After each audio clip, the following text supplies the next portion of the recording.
Good evening, Free Enterprise viewers, and welcome to tonight's Community Club Showcase featuring the Pink Puff League, our club for newer and less experienced runners.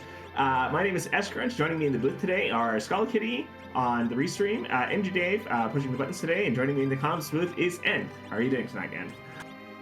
I'm doing all right. It's been a while. It's been what, like 3 months since I was last here, so excited to watch this, excited to see how this goes. Very interested looking at these actual flags that we have going on here, where we have this sort of K-main, K-moon setup, but all the objectives are the K-summon things, which is absolutely wonderful. So yeah, I'm really excited to see how this goes. Yeah, good to have you back in the booth. This flag set is called the Summoner's Tour, which is exactly what it sounds like. It's we have to check all of the spots where you would normally get a key item from completing the summon check if K7 was on, but it is not. So we are completing these checks solely for objectives. Our key items will either be in the main key item spots or they will be somewhere on the moon. So hopefully the moon isn't too haunted today for our runners. Absolutely. Another nice little wrinkle that we have in this flag set, by the way, is the pass. This is not one of the usual suspects P key or P shop flags. This is a P chests flag, so expect to see a lot of looting as our runners will probably be looking for those chests and looking for the pass in one of them, especially once they get underground, since the P chest flag does wait to put 2 of the 3 passes that it puts in chests in those underground locations. Yeah, and there is a very good chance, I believe about a 50-50 chance that third pass that you can get from Peach Chest is also underground. So with any luck, our runners, if our runners are lucky, they might find one kicking around somewhere in the overworld, but most likely they are going to need to be underground in order to find one of those passes. Definitely, and it sort of leads to this interesting thing too, I guess, depending on their method of getting underground in this flag set, of how much looting do you do in that overworld, knowing you're probably going to want to do that looting once you get down there, even though there is that risk from the trap chests and like that. So it'll make a really interesting little wrinkle. It'll be interesting to see how our 2 runners go about it.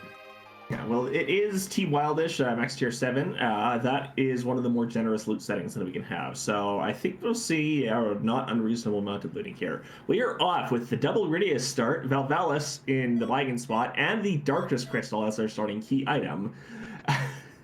To the moon or something. Oh, that was a Bahamut orb we got as our summon as well. So we are loaded for bear here, it would seem. This is a very good starting setup once you get another character that doesn't have 40 health right at the start.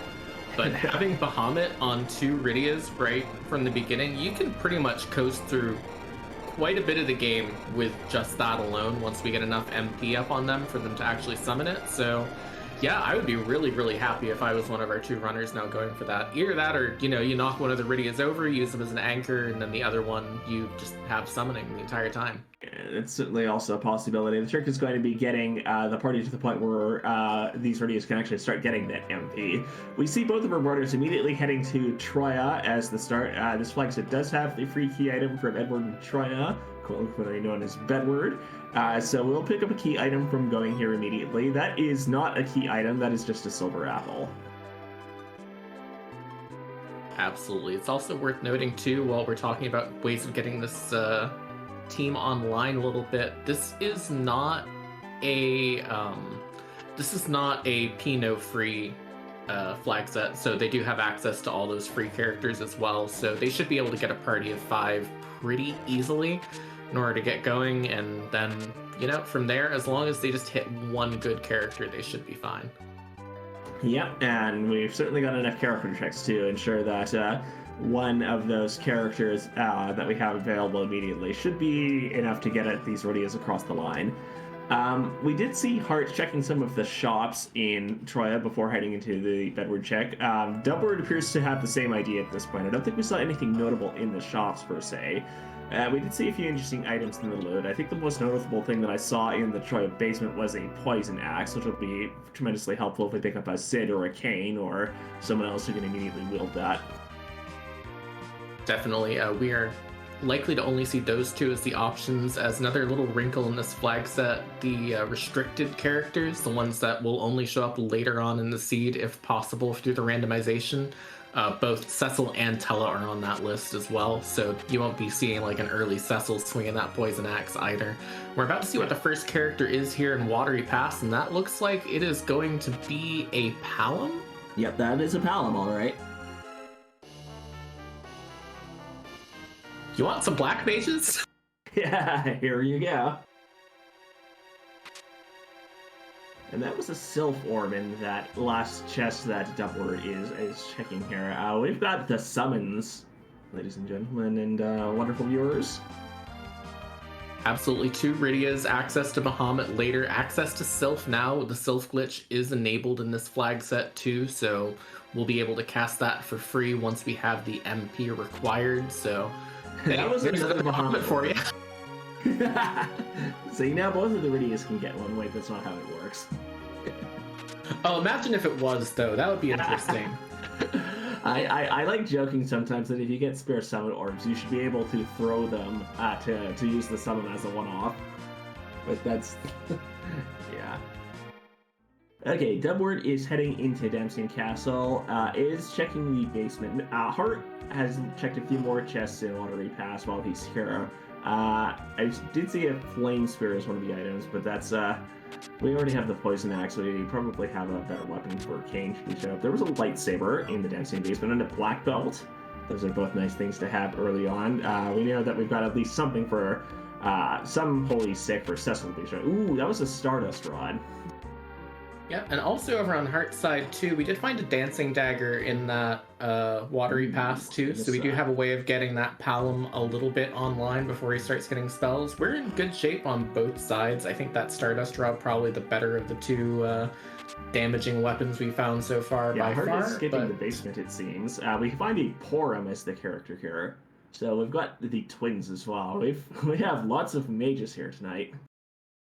We have a lot of mages, and we're missing someone who can take a hit early on, and that's what's scary to me right now, is we really need to find someone who just has enough hit points to just last a round or two, just in case, in these early places, and then once we get past that, it'll be perfectly fine, because we don't need to have health, because things will probably die in 1 or 2 rounds anyways.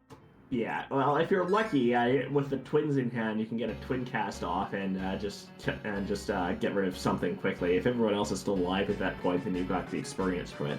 Dumbword is headed up Hobbs now, so the character we get here is Sid. Interestingly, Dumbword resets out of that, perhaps seeing the Dark Elf there and thinking that even with that Sid, he's not ready to take that fight.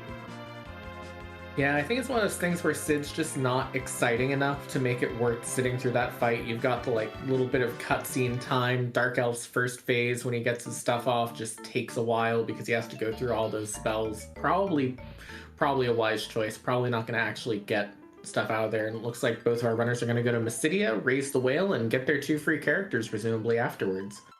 Yeah, it's. I do think it's a good thing that we know that Sid is there, because if the remaining character checks that we have, the free character checks, 2 from Mysidia and the one we get from Mount Ordeals, don't turn out, we might go back and pick up that Sid after all. We do have that Poison Axe. He should be able to hit hard enough to deal with a lot of the early game checks. Definitely. I mean, if we really wanted to, we find a curse ring or something like that. You put that Sid right in the center of your party as the anchor, and you just run reflect strats on Zeromus with the 4 mages that you have so far, you know. Definitely knowing that he's there is really, really good knowledge right now. Alright, Dumbword heads back into... Dumbword and Hart are both heading back into the city to pick up the characters. Let's see what we've got. There's another Sid, so there's no point in sitting through that fight at all. And Rosa. So if we want more mages, we've got them. I mean, Rosa can be a berserker if you just get the equipment for her for it. We don't have it yet, but you know, it's possible. Hart ditches one of the Rydias. Dumbword interestingly ditches Palom. That's really interesting to me, because I kind of would have thought that the Porum would be one of the early choices to get rid of here. Yeah, it's interesting. Like, if a lot of the time you don't need more than one white mage. Which of the two between Rosa and Porum I would take would heavily depend on the seed. Porum, I feel, would be much better if we expect the seed to be shorter, whereas Rosa would be the long-term choice that you would want to take just because Porum gets spells a lot sooner. Rosa has better long-term stat growth, in particular health, but will pick up a lot of the spells that you want much later than Porum would. Yeah, I know in my case, my thought process right now would be I have all mages. I'm getting levels in this seed, probably. Yeah. So Rose is going to pay off long term. You know, I think of Palom or Porum as the play that you tend to make when you want early Berserk. So I'll be actually really interested in asking about this when we get to the interview at the end of the seed. Yeah, Dubward is in Eblin Castle. This is almost certainly a play for loot. Picks up a ribbon. I'm sure a certain ribbon quest will be very happy to see that. There's a Murasame if we find an edge, a glass mask. Team Wildish Eblin is very often a treasure trove. And it seems to be paying off. Heart is headed up to the moon. It isn't. Dubward seems to be going back to save at this point in time, just getting ready to check the next part. Likely to reset once he finds a trap chest as he's going through. So just going to save all the loot that he's already found. There is the first trap chest. There's first reset. Hart is headed down to see if there is something free in Cave Bahamut. Yeah. This is a tremendously risky play. There have been cases where I've taken a party in this early game this week to the K value spot and found something they can defeat, and that evil wall is certainly not going to be something that we're going to be defeating this early with this party. One of the interesting things about the boss spots in this game is that Bahamut in Bahamut's vanilla location there in Cave Value is does not have any physical attacks. So in most cases, when a boss doesn't have any defined physical attacks, the spot for that boss will actually have maximum value physical attack. So that evil wall, which normally punches very hard, will punch even harder at that spot. You can get away with that with some interesting strats. You've got the ribbon. If you find an Edward somewhere, you can get away with it. Hard finds another Palom on the moon. I love Moon Palom. Let's take more Paloms here. No, I see that evil wall, and I'm just reminded just basically of my entire time through college. Do tomorrow. Yeah. I am not going back for the evil wall at Bahamut until I have to. Absolutely have to. Yeah, so we've seen the evil wall at Bahamut. We've seen the Val in the starting spot in the starting Baigan spot, which we're going to need to get through at some point because the Baron Throne is an objective. And we have mostly mages at this point. This is going to be quite the adventure. Definitely nothing too interesting in the Hummingway shop. There are elixirs for sale, but none of the big ticket items like Bacchus wines or like that up there. So really nothing worthwhile, honestly, out of this moon play for Hart, which is a little bit unfortunate for him, but that's one of those rando things. Very good decision making sometimes does not always pay off the way you want it to, and that's probably put Dubbard in a little bit of an advantage for now, but that can change at any moment right now depending on where Hart goes from here. Yeah, I mean, that Palom, if I knew I was going to come up with a solution to get through that Val and that evil, I'll probably have been tempted to take the second Palom, actually. But we find Demus as the boss in that Lion Cave here. This should be... this Poison Axe Sid should be able to get us through this, another swing of that axe will get us through. Hopefully, nobody takes the hit and gets knocked down here, because we want that experience on most, if not all, of these party members. Dubbard remembers the Stardust Rod, often the most important party member if you find one early enough. With that Stardust Rod cast, Demus is down. Dubbard will be getting, presumably, a key item from this check as well. Definitely. Meanwhile, Hart went over, checked the opening part of Mount Hobbs to get the free summon for Iridia, and was rewarded, in quotation marks, with the Mage spell. So probably not really what he was looking for at that point in time, but still worth it. And a tower key for Antlion. That's another good thing when we're probably going to be wanting to clear as much of the underground as possible once we're down there, given all these objectives. Yeah, you definitely like to find that sooner rather than later. We all know the horrors of Keyless Tower. If you sometimes you can get away with checking the top of tower without having the tower key in hand, but very often it does not reward you. So just being able to clear the entire tower in one go is a little bit of peace of mind. Definitely. And it's also worth noting another thing here.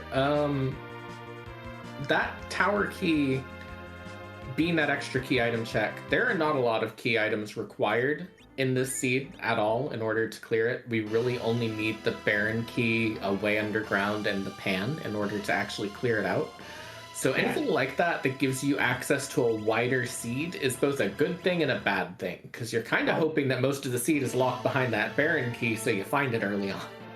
Yeah, I'll point out that we technically also need the Darkness Crystal, but we already have that, so...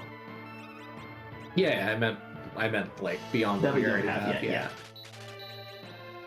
Some exits and vampires here in Fabul. Exits very useful until we get that Palom or Porum rather. I'm going to do this all night. I'm very out of practice. It's okay. It's actually, you know what? Confused anyway. That's why you take the Porum, because Rosa can't learn exit until you get through Tower Zot. This is true. There's a sparkle at Fabul. It's the D-Lunars. This is a bit sticky. If you attack the D-Lunars with the fight command, they will wall up and start casting virus on themselves. We probably want our spellcasters to our mages here to be able to use things that can actually affect them. We've got that Stardust Rod for one, so this is probably less sticky than it initially looks. In fact, that cast of the Stardust Rod in combination with that Guide Drum is enough to get us through that fight. Definitely nothing too threatening early on, which is always a sort of double-edged sword, so to speak. It means that we are getting that nice early progress to get us online in this party that really just needs to get online, but what are we going to find later on in the more difficult spots that we're not finding now, given that we're seeing the easy bosses pretty early on? There's the pan from Fabul, so...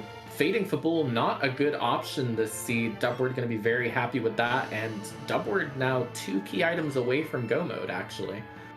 Yes, indeed. Yeah, it's especially if you've got Pan as an objective. Yeah, you know you're going to need to be underground sooner or later. Some runners will favor not doing the Fabul check for as long as possible because it takes a little bit of time to walk up and turn the Pan and talk to Sheila, but.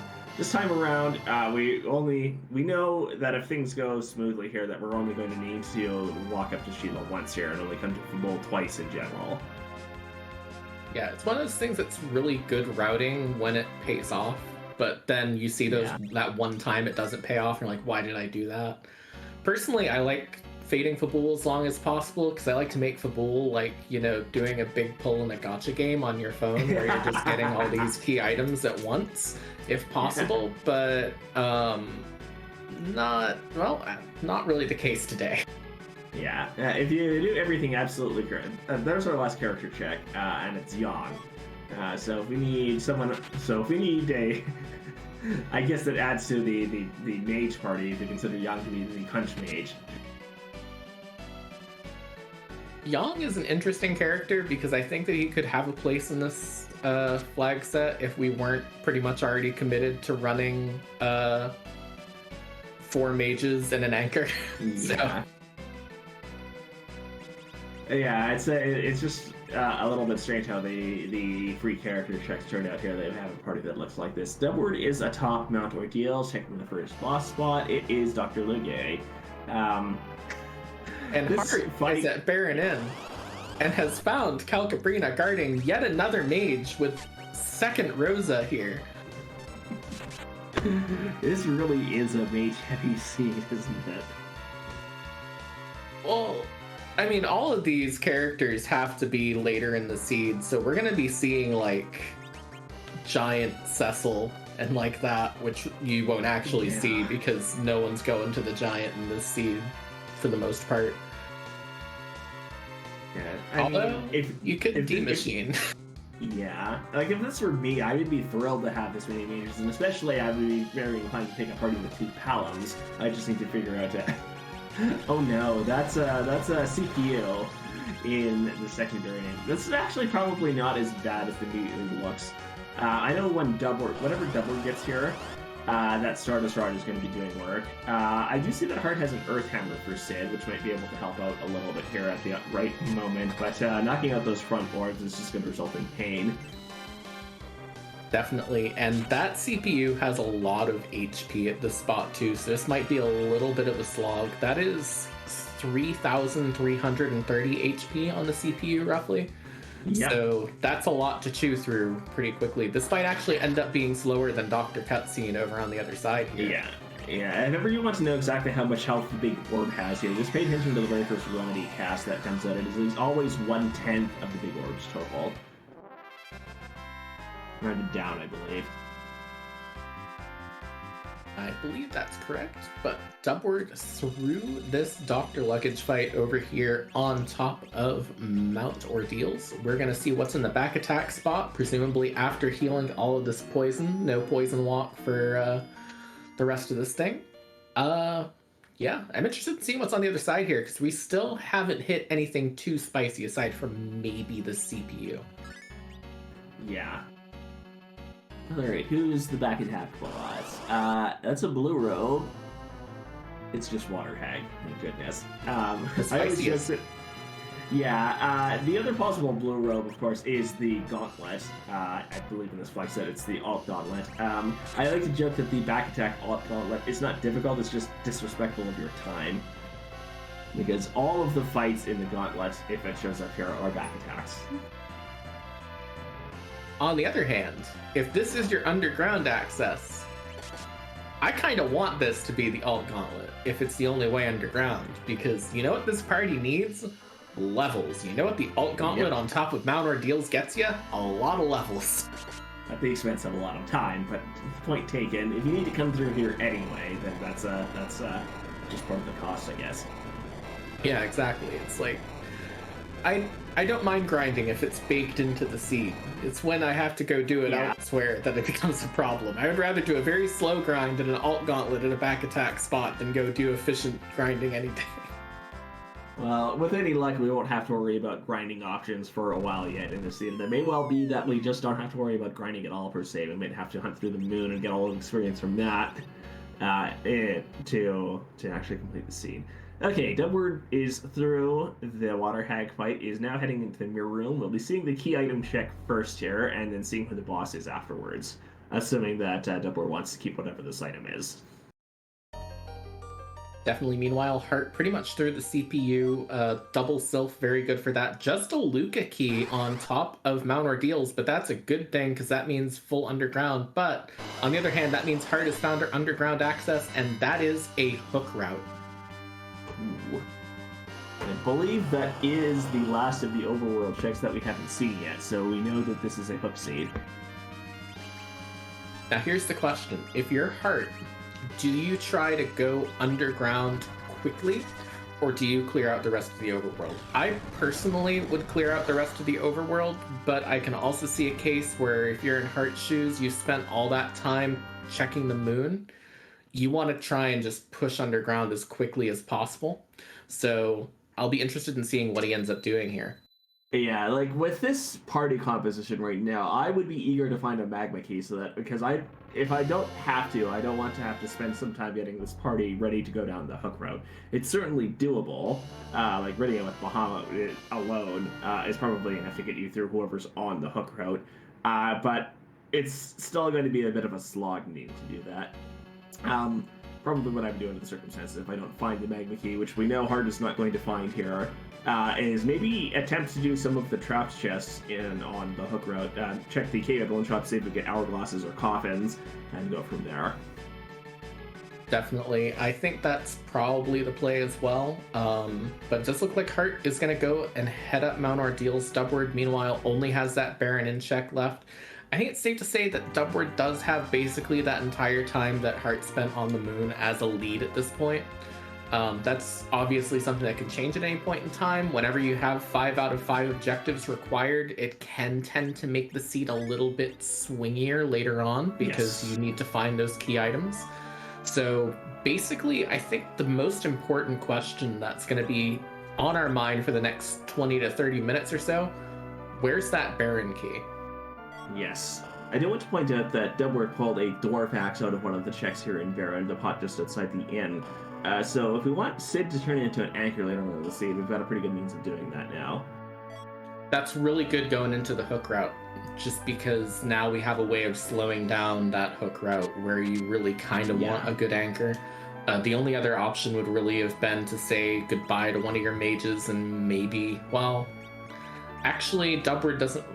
Dubward could use Rosa. Hart could get rid of a mage and use Moonpalm if he really wanted to, or use. Well, actually, Hart has gotten rid of the Forum at this point in time and has taken the Yong, so that's another interesting bit of divergence there. Ooh, that is interesting. I think at the point that Hart ditched one of the Rydias, that Rydia was still level 1, so I think for future anchoring purposes, that's who you would take if you wanted to swap out characters. But we'll see what happens. Let's do the all mages party once we get to Zeromus. Just hope that you will get through Big Bang and just take all mages, including Mage Anchor, and just go for it. Yeah, like, we know where CPU is, we know where Val is. Once we get through that Val, I would be inclined to take a pure mage party. Just because it's, you don't have to worry so much about equipment, and they will be powerful enough to deal with basically anything that the rest of the seed can throw at you, once you've got them up to speed. Definitely another thing that's, possible with that Yong. You can use Yong as a strong chemist in the late game. The problem with Yong versus Sid in that case, though, is that Sid is slow, and you can use Sid as your anchor. You can't use Yong as your anchor unless you're fast anchoring, which is not the best with this setup.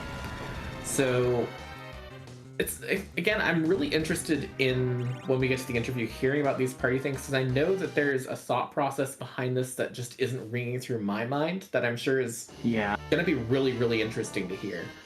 Yeah, like that. With the characters that I've seen so far, I don't think either of these parties is what I would have personally. But I would need to think more carefully about what I actually would have. I do want to point out that, as our tracker noted earlier, you can just cast Bahamut once to get through that CPU fight, which is exactly what Dubward just did. Definitely. And another thing too that I feel is worth noting while we're talking about party composition is that neither of these party comps are bad, and I feel like that's important to note here, is that, in this case, like, when I'm saying I'm interested in hearing this, I'm not saying that, like, I think it's a bad option, but I just really am genuinely curious as to what's going on here, because there's such different ways from how I would approach this that it's gonna be really interesting to hear about. Yeah, like, the way that Dubward approaches the seed is not going to be the same way that Hart approaches the seed. It's not going to be the way that you or I would approach the seed. It's not the same way that many other people would approach the seed, especially when it comes to party composition. You've got a lot of different options that can work here, and I honestly would be doing what I think works the best for me, and what I think works the best to get me through that seed. That's the angle that I'm taking here. Dubward is up on the moon, is checking the character. We'll find that Palom. I'll be very interested to see who he decides to take here. Definitely, but one thing worth noting, Dubward going up here to check this Palom does mean that that's going to equalize that little bit of an advantage that he had over Hart due to Hart going up and checking earlier.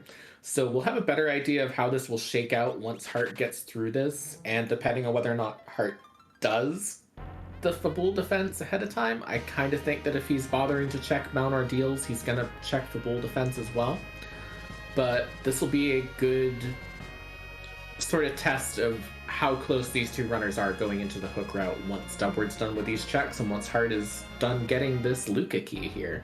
Yeah, interestingly, Dubward is also heading into cave value here, so that's going to even things out even more than otherwise. Also, very interestingly, he is doing looting on the way down, has found a sorcerer robe, which is okay. If you have mages, you kind of want black shirts and white shirts, but it'll do. But one thing worth noting is that I'm not sure if he's going to keep any of this loot anyways, because he's likely to reset out. So once we see this evil wall. So let's see the reaction here. Well, Dubward has a couple of exits, so we're not going to see the reset while it gets caps. That's a fair point. I forgot about the exits. I also did not know about the exits. Alright, Endeavor is done with the moon for the moment. We will need to come back here sooner or later, but Endeavor also knows that evil wall awaits him and that he will need to get through that sooner or later. But I think at this point, Endeavor just lands the whale, heads over to the vicinity of Evelyn, because that's, unless you want to try doing moon checks with this party this early in the scene, which I certainly don't, then your next destination is the hook route and the rest of the end of the round. Yeah, I think I would be tempted for just the hook route, because no matter what, that hook route's going to be required unless you just happen to get lucky enough to spike a magma key in the moon somewhere on a really easy boss, which is just so low of a probability that it's probably not really even worth thinking about that much in a way. So Dubward looks like he's going to go ahead and check those shops in Cave Eblin, probably going to come back for Eblin Castle trap chests though. Yeah, the very first chest that Dubward opens in the hook route is the trap chest that can show up in Cave Eblin. So that's that out of the way. We know we can do everything else on the way through it if we need to. But I'm certainly an advocate of checking the shop in Eblin first before going into Castle Eblin. Just because if you're intent on taking the trap chest, you want those hourglasses, you want those coffins, you want something that can help take the edge off of the difficulty of those chests sometimes. We are in a position where we've got, Rydia and Bahamut, so it's probably not as painful as it would be otherwise, but it's still good to have that advantage. Definitely. The one thing that we haven't seen that I would be really on the lookout for with this party is sirens, because yes, we need experience long term for this party. It won't help us too much now because the only real good siren grind that's going to be doable that we have access to at the moment is honestly probably Lilith's on top of Mount Ordeals, which is not great. So there's our sirens. So I would wonder at this point, you still going to want to do the trap chest to get this party enough experience to be able to get through the hook route. But I wonder, firstly, do you go and see who at least the second of the two bosses here is before you continue on through Cave Eblin? I've been known to do that sometimes. Or do you head back to the castle and get those trap chests anyway? If I have an exit like Dubward does, I go and check. Just because I want to know what I'm looking for. Right. I kind of think that once we get through Cave Eblin, the other character checks, I don't want to say they don't matter, because if we get a Cecil, you're probably taking a Cecil regardless, just because Cecil is Cecil. Same with, I think Fu is available in these flags, but just restricted. I believe so, yes. But on the whole, I kind of want to know what I'm looking for ahead of time, and I kind of want to know what I am actually going to be looking at for the rest of the game, so I can kind of think about that ahead of time. It's probably faster though to just exit and go to Castle Eblin and come back. Yeah, like the other consideration here that might come up is if the character here is someone you want to take and is someone that might be a little bit lower level, like if you find a level 1 paladin Cecil sitting there, you probably want to take that character and you probably want to go give them some experience by the trap chest before you take them down the hook route. So we'll see what Dubward does here. Definitely. There's also a thing too where, it's worth noting, we haven't really mentioned it, this is one of our community club races. There are more runners in this race beyond just Dubward and Hart. They are running against, I want to say it's 8 runners total in this race.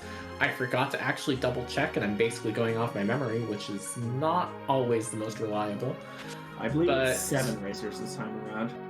Personally, when I'm in big races, I like to take risks. And if I were to go up here and see like a free boss at that second spot, at that leg spot here, I would be very tempted to run down the hook route. I would no longer be tempted to run down the hook route. There's our level 1 paladin Cecil, as prophesized. So what will Dubward do next here? Besides, probably open that one last chest which is on the screen here. Open the chest, exit, and play Excalibur Crystal Sword Roulette, I suppose. Yeah, the boss in the second spot is, as our tracker is pointing out, we've already seen the dealers. So the 4 remaining sparkles that are in the pool that are not the D-Lunars are Wyvern, Plague, Ogopogo, or Pale Dim. And that boss cannot be Wyvern specifically because the Wyvern is only allowed to get your underground access if the Be Unsafe flag is on, and it is not on this flag set, so Wyvern is excluded from being one of the bosses that will get your underground access. So we know that that Sparkle is one of Plague, Ogopogo, or Pale Dim. You're probably really hoping that it's Pale Dim of those 3. Yeah. Plague at those spots can be nasty with the anchoring situation. The count can just knock you out before you can really do anything. And Ogopogo is Ogopogo. So you're probably hoping for the Pale Dim there. Yeah, you don't want to take a mage party up against Ogopogo. That will end poorly. I do think that Plague is probably relatively doable there if and only if you are willing to go back and take a different anchor for the parties and take one of the characters that you haven't been leveling up here. Because I don't think even Dwarfax Sid will be slow enough to allow you to do much against that Plague in that spot. We get a white spear from the Mad Ogre's chest in Castle Evelyn here. We don't have a cane to go with it yet, and we don't have an edge to be able to throw it if we so choose. So really the experience is the most important thing from that chest. Definitely. It's one of those things where spiking that crystal sword or Excalibur can be something that basically wins you races in some cases. Yeah. But I want to look at the flip side here of what if we don't hit those big Cecil options here? It's, do you still just... I mean, we have a power shirt that Hart just found here in Cave Evelyn. Yeah. We have a light sword. That Cecil's still going to be doing work, but that mage party is still the focus at that point unless we find those 2 items. Yeah, there's another Sorcerer from Castle Evelyn. So a good pickup for the mages here. We found yet another ogre axe. We've got lots of axes for all of our looting so far. But it looks like the ogres are the only trap chest in the center tower today. So Dubword should be finding the remaining 2 trap chests in short order here. And in fact, there is the next trap chest. This is a Staleman and Skulls one. We do not have the MP left for Bahamut on that Rydia anymore, which is a little bit unfortunate as the other Rydia goes down. This is going to not be a very fast fight here, unfortunately. It's doable, just no longer fast with the death of that Rydia, or rather with the inability of that Rydia to be able to blar her way through this. Okay, Hart has also found that Cecil has seen that Sparkle does not, I believe, have the exits. It looks to be equipping this Cecil, puts the dwarf axe on in order to trigger the back row glitch. Actually, he's keeping the dwarf axe on Cecil for the moment. I think that might have been a misinput, yeah. Oh yeah, I mentioned the back row glitch. Under normal circumstances, you're supposed to do less damage and be less accurate in the back row, unless you equip a weapon which is back row capable. This is normally things like bows, but the dwarf axe is another weapon that does full damage from the back row. The glitch comes into play because once the back row weapon flag is set on a particular character, the glitch is that it is never unset. So once you equip a back row capable weapon outside of battle, in the correct hand in some cases, they're just capable of doing full damage from the back row no matter what's in their hand going forward. Ooh, and Dubward just pulled a crystal sword out of the Staleman and Skull's chest. So that's the big stick we're looking for here. Well, this seed has changed character very, very, very rapidly just over the course of these past few minutes. It's gone from a long mage seed to we have a Cecil with a crystal sword. Let's hit the gas and go as fast as we can and see how quickly we can get through the rest. Yeah, the seed has changed character, and that character's name is Cecil. Exactly. Alright, I think we're going to see Dubward leave here in a moment, because that's really the only thing you need. But no, I'm wrong. Dubward is committing to checking the rest of the chests here. It picks up a rune axe for his treble and finds the last trap chest. My heart is what you could want from this other chest here. I guess if we hit like a black shirt, that could be helpful, but I kind of would be tempted to leave after the crystal sword myself. Yeah, it is technically possible, I think. If I remember the flags correctly, we could hit an adamant armor from the trap chest here, but the chances of that are fairly small. It is no adamant. Yeah. Okay. So I'm thinking of another flag set. Oh, does Rosa have Blinker Berserk? That's a good question that I don't know the answer to, and probably a good reason, honestly. Yeah, I don't think so, although I suspect getting through this fight will get Rosa to at least one of those. So we'll see in a moment. Rosa picks up no spells from that fight. We do get a Dragoon Lance for our troubles, which again, we don't have a cane to wield it, but might come in handy should we choose to pick up a cane later.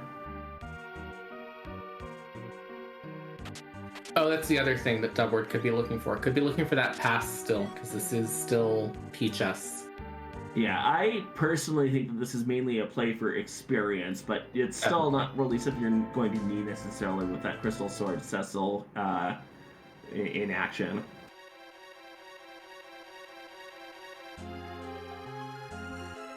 Okay, and Dubward is through the Castle Evan checks, and we'll be heading back down the hook route. I wonder what are the chances that we're going to see a check of the remaining trap chest along the hook route here. Dubward did just pass by the first chest in the area, which we know is the Staleman chest, which is often considered to be one of the worst trap chests in the game, if not the worst trap chest in the game to deal with. Though that having been said, that's usually by people who are dealing with them without a Crystal Sword Cecil in hand, but that might be part of the reasoning. But I'll be curious to see if Dubward is going to choose to take the other trap chest along the hook road, the Format Ogre's chest, on the way down, or not. The important question in chat of, say, I wonder if I'm seeing Free Enterprise for the first time and liking it, where can I go to learn more? Well, we're glad you asked that. The Free Enterprise Discord, as our community member John Burkhead is linked in chat, is a wonderful place to go for more information to learn more, or if you're interested in getting more involved in the club that you're seeing. The clubs that you're seeing here on the channel, whether that be the only Pink Puff League for our newer and less experienced runners, or one of the other many clubs that we've got running. It's a great place to go, just to hang out. It's a great community to be a part of. Definitely, and for more information, we also have a wiki and like that on our website. If you are watching this on the YouTube video, you will want to drop by www.ff4fe.com for more information. And thank you, Smala, for directly linking the wiki in chat. We do see Dubward is opening more chests here, so that signals an intent to take this last trap chest along here. I gotta think that this is more a play towards wanting to find that pass in a location that is not trap chest central as well. Although skipping that chest does make that seem less likely at this point in time. I think that was a chest skip there. Yep, has decided no longer on the chest.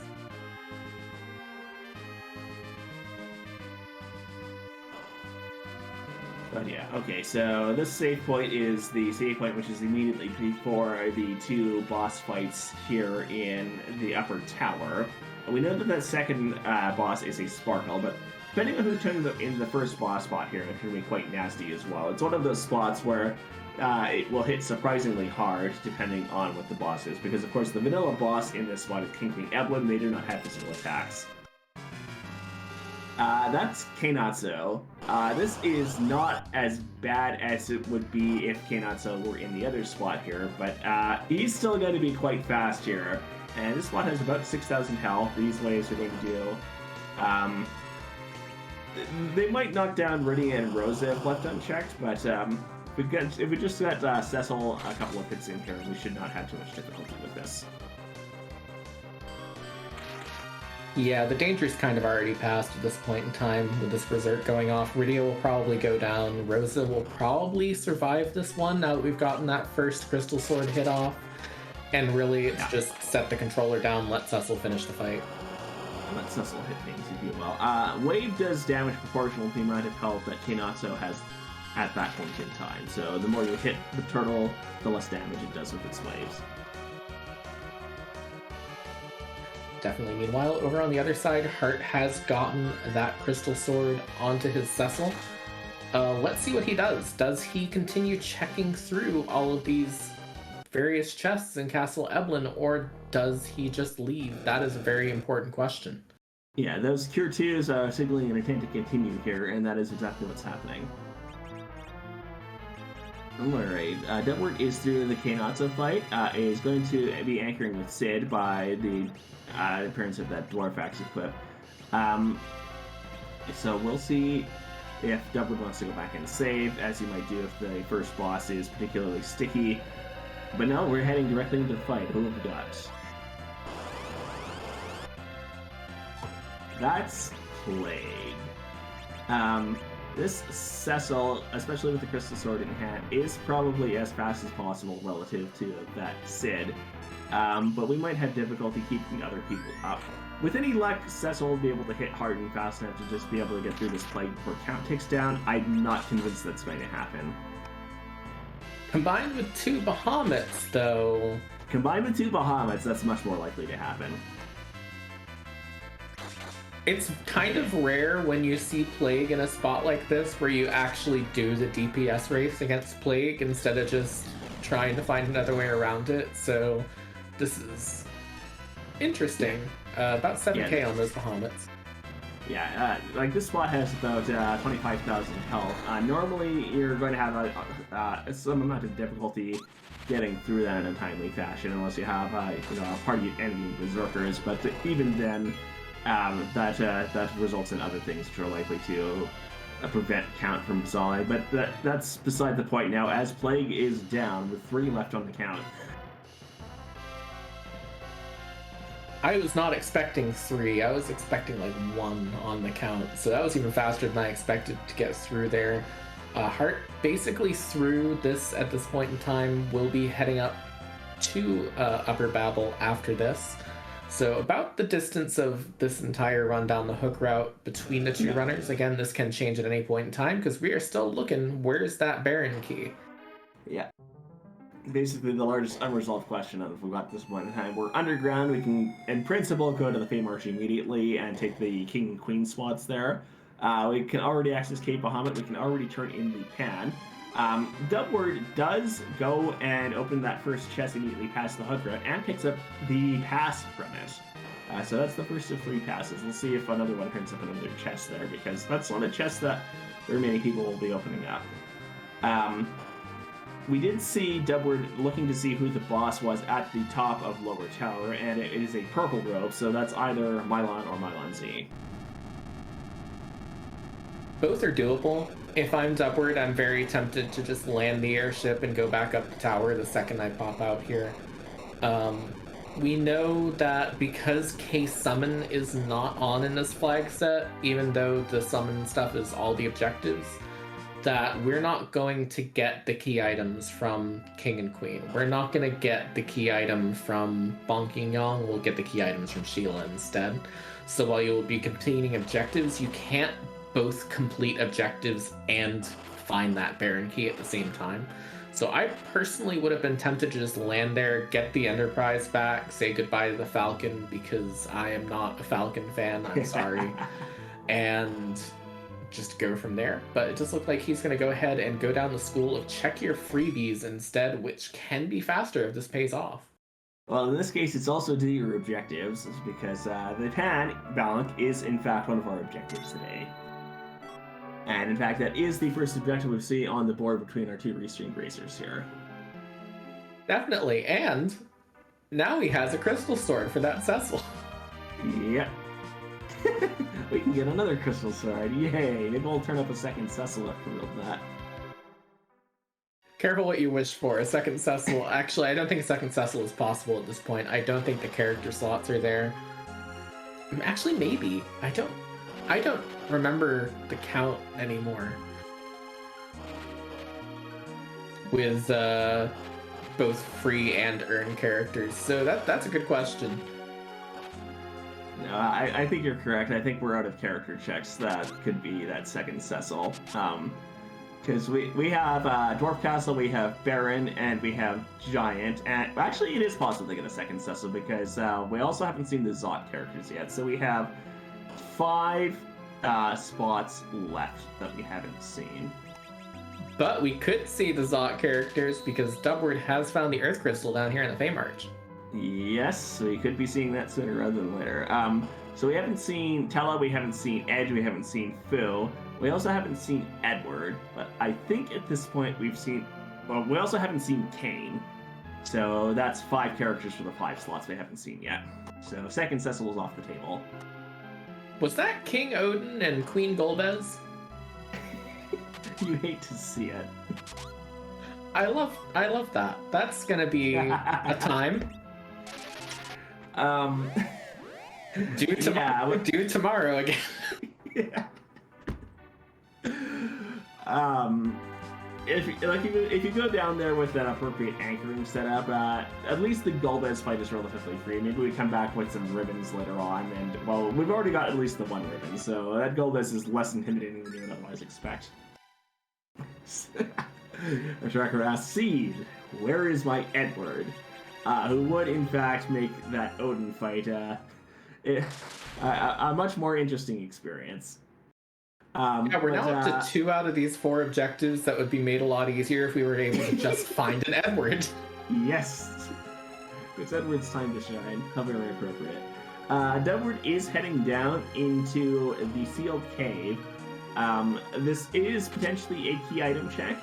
Edward is looting more chests here, interestingly enough. We've already got that pass. I wonder what else Edward could be looking for here. I think at this point in time, what I might be looking for is probably more Stardust Rods, honestly, to try and cut down the nuke count that's going to be required if you end up doing Reflect. I'm not too sure Reflect is faster on Z at this point with 1 Crystal Sword. I think Hybrid is faster, but yeah, still, you want to be doing more damage. This is definitely a hybrid party at this point in time. You have Cecil hitting things, you have an anchor, you probably have 2 nuke casters, and maybe someone, a residual white mage for healing, and possibly the occasional white. But as I was going to say, as I saw Dubward heading in here before I got distracted by the looting, if you're just walking down here to see what the item is, this is actually a relatively fast check. And if it's not something you're looking for, you can reset out of it.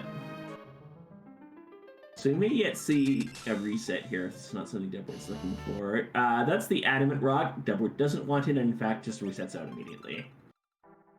Yeah, that's not worth the time, so... Especially with 2 Crystal Swords now at this point. So good to have that out of the way, good to have that Luca key off the table. The big question is, how much does Dubward keep checking underground before he goes back up to turn in that pan? Because I would be tempted to turn in that pan earlier rather than later if I'm going to do the pan bonk first, because I want to know if either of those 2 freebies are the Baron key before I do anything else. Yeah, so 2 things to note here. Hart is through the Plague fight as well, having completed the hook route about 6 or 7 minutes behind Dubward here. Notably, did run out the count and had both Sid and Rydia die before Cecil dealt the final blow there. And Dubward has also found Bacchus wines in Comra. That's a very good find, but you know, one thing worth noting with that 6 and 7 minutes is Hart does go back and find that pass right away. So both of our runners have in the pass there. That's good. We have a very wide seed after you get through that hook route, because you have the tower, you have Luca Cave, you have Dwarf Castle, you have going back above ground and doing Tower of Zot with that Earth Crystal we got from the Fey March. Open seeds kind of make that 6 or 7 minutes a nice bonus, but not even necessarily enough of a lead to say that Dubward is majorly in the lead. It kind of depends on what Hart does from here, because the more opportunities you have for that divergence, the more chances you have for our 7 different runners to sort of shuffle around in the order, so to speak. Yeah, like at this point in time, we are looking for exactly that Baron key, and whoever finds it first is going to have the advantage here. Dumbledore is heading back above ground to turning the pans. Wisely picks up the hovercraft from Cape Evelyn and drops it off near the Adamant Grotto on the way to turn this in. So if we get one or the other of the tails from the Sheila check here, Dumbledore will be in a position to just turn them in immediately. I kind of think if I get the pink tail here, if I'm Dumpward, though, I just say I'll turn this in if I find a rat tail. I'm not bothering right now. So yeah, because with no adamants on, that pink tail is going to give us a random high tier item, as opposed to the adamant armor. Not necessarily worth going out of your way for. So the Sheila 1 check gives us the Twin Harp, fan favorite, and the Sheila 2 check from turning the pan back in gets us just a light staff, which Rosa will be very glad to have there, but is probably not the key item we're looking for. I kind of think that if I'm in Dumpward's shoes, I want to check that Twin Heart because I've chased that pan. I want to keep chasing because I don't want to be covering ground that someone else might have already picked in the underground. He's going to end up going back underground, and it is like equal thing. It is kind of like a sunk cost fallacy almost in a way that would make me want to go and check the music, but like there's a certain amount of there's a certain amount of favor towards doing the Twin Harp check immediately into Zot because you need to set out to do the Twin Harp check from Troya anyway, and you need to return there to pick up your airship, so you might as well do the Tower of Zot check while you're there. And because you do them in that order, because once you complete Zod, you're placed outside of Baron. So sometimes you get lucky and you get Twin Heart into Earth Crystal into the Baron key if you pick that up. But instead of doing any of that, Dumbledore is favoring the 2 key items that he's going to be able to get from Tower here. Definitely. One thing worth noting that Hart did pick up, did find black shirts for sale in the Feymarch, picked up a couple of those for the Palom and Rydia, is going to see that Odin and Golbez is going to take a deep breath and then walk back out at the Feymarch saying, all right, I'll come back later then. And we're about to see what Mylon this is. We will need to be back later for the Feymarch, because of course those are both objectives. Hart is at the save point, may actually be setting up to attempt to take one of the other of those bosses right now. That's a Mylon Z, who is about to have a very bad day courtesy of a Cecil with a big stick and a Bottas line. Actually, Hart, looking at it, has a ribbon, has 2 characters on the ground. Popping that ribbon onto Cecil, this is a very good setup for dealing with that Golbez. Yes, it is. We're going to see an attempt on Golbez here in just a moment. Dover takes a moment to use the coffin on Sid to preserve his lower experience levels and hopefully continue to use him as an anchor. Definitely. There's probably not anything in this tower that can cause too much of a threat at this point. That's just an apple. So that's not entirely worth it. We're going to end up seeing what is in the cannon room on the way down as Hart enters this Golbez fight to put his first objective on the board. Yeah, but yeah, I guess the experience from that top of tower fight is what Dublin is intent on keeping here. Definitely, 100%. I mean, this could still pay off. If this is the Baron key, this is the right choice. If not, it was still a good choice. This is Dark Knight Cecil. That he's gonna just basically fall over probably before he even gets a turn. Nope, he's gonna just give us that 100 HP hit. That's over. Meanwhile, over on Hart's side, it does look like only Cecil and Palom are gonna be going into this Golbez fight here. Okay, I'll be very interested to see if you've got 2 party members like this. Depending on the magic in the squad you're in, Golbez can get a spell off on the wrong party member immediately, and that's exactly what happens here. It's an interesting thing because I think Hart can get through this spot right now. Gonna go ahead and slow down for another attempt. But the question is does Hart need to get lucky in order to get through this? And I think there's going to be that tiny little bit of coin flipness to it here. I'm not entirely sure it's like it's not 50-50, but it's probably better odds than that. But it is a little bit scary. A comment from our tracker that Hart could cast Piggy before the fight. And you might be asking, what does turning our party into pigs help with this fight? As it turns out, if your party has one of several statuses, Piggy is one of them, Mini is another, Poisoned is another one of them, interestingly enough. Where if you have that status, Hold Gas does not take effect. That means you can use the Star Veil with impunity.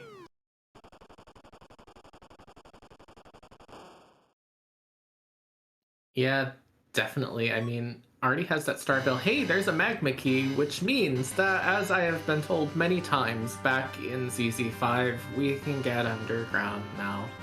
Yay!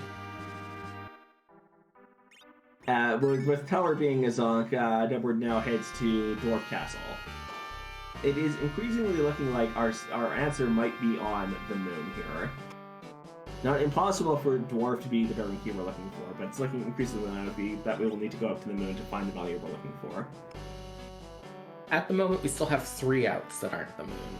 We have Dwarf Castle, we have Tower of Zot, and we have Twin Harp. I kind of think that Dubward is going to go through all 3 of those before going to the moon, but could surprise me, could head to the moon after this. I think he's probably strong enough to deal with some of those moon bosses, so it would not be the worst thing in the world here, as we're going to see Magus Sisters at this first Dwarf Castle here. Yeah, and as Dubward enters that fight, Hart did get the Star Veil off on the second attempt here on Cecil. So a few swings from Cecil against this weak to holy Golbez will end the fight. Definitely, and that means Hart is through, does have that first objective on the board on his side, which is Queen at Town of Monsters. Here's the question. Does he think he can take on that Odin? That Crystal Ring is not a bad reward. More speed for that Cecil, if you don't have something already improving his strength. Yeah, the question I would be asking myself here is this party going to be able to collectively act fast enough to deal enough damage to Odin before that Zenitsuken comes out? That's questionable at this point in time. I think it's possible, just tricky to do. I kind of think that if you've committed to getting rid of the Golbez, you're committed to at least trying to get through the Odin at least once, because you don't want to come back down to the Feymarch. If you have to come back down to the Feymarch, you kind of have already lost the advantage you gained by already fighting that Golbez. So let's look like he's going to go for it. Meanwhile, we're going to find an edge over on Dubward's side and a Bahamut there as well. Yeah, not the kind that we can cast, the kind that's a boss. Dubward does take the edge in place of one of the Rydias here. I think still holding on to those 2, I think it was Mosses that he's found at this point in time. So that edge already has the equipment to be incredibly useful. Yes. So definitely worthwhile here, as we're going to see Hart on this attempt. This Odin's hitting a little bit too hard for that. Yeah, that's I think we're just going to see an exit out here, because that fight is looking increasingly less doable right now. That is a little bit unfortunate, but still is not going to have that Golbez hanging over his head for the rest of the seed. Let's see where he goes from here, because this is a very important decision point. Okay, Dubward is through that Bahamut fight. In fact, one swing from Cecil ended it. The key item we get from this today is the package, which is not the value we're looking for. It's either Overworld or it's Moon at this point. Yeah, like at this point in time, do you do the hard into Zod's check, or do you just head straight up to the moon? Either would make some degree of sense here. Dubward is parking in one of these spots where you can use Cecil's to cook some eggs. So that, to me, signals an intent, possibly, to go up to the moon. Although this might just be an occasion to get some grinding in before we leave the underground. I think it's probably almost certainly Moon. The chances of you getting 2 more key items, which would bring you to 10 from those 2 checks, is enough to kind of incentivize you to go through those first. So I'm I'm taking this as an indication that he's headed straight to the moon after this, because I think you would probably go up and do the checks you can already complete and have a chance of getting that 10th key item and having the amount of grinding you're having to do. Yeah, which is interesting, because at this exact point in time, Deadwood does have 9 key items, plus the pass, which doesn't count as a key item, so you can see that we're not getting the double experience from these fights. Once you get 10 key items, you get twice as much experience from the fights that you finish.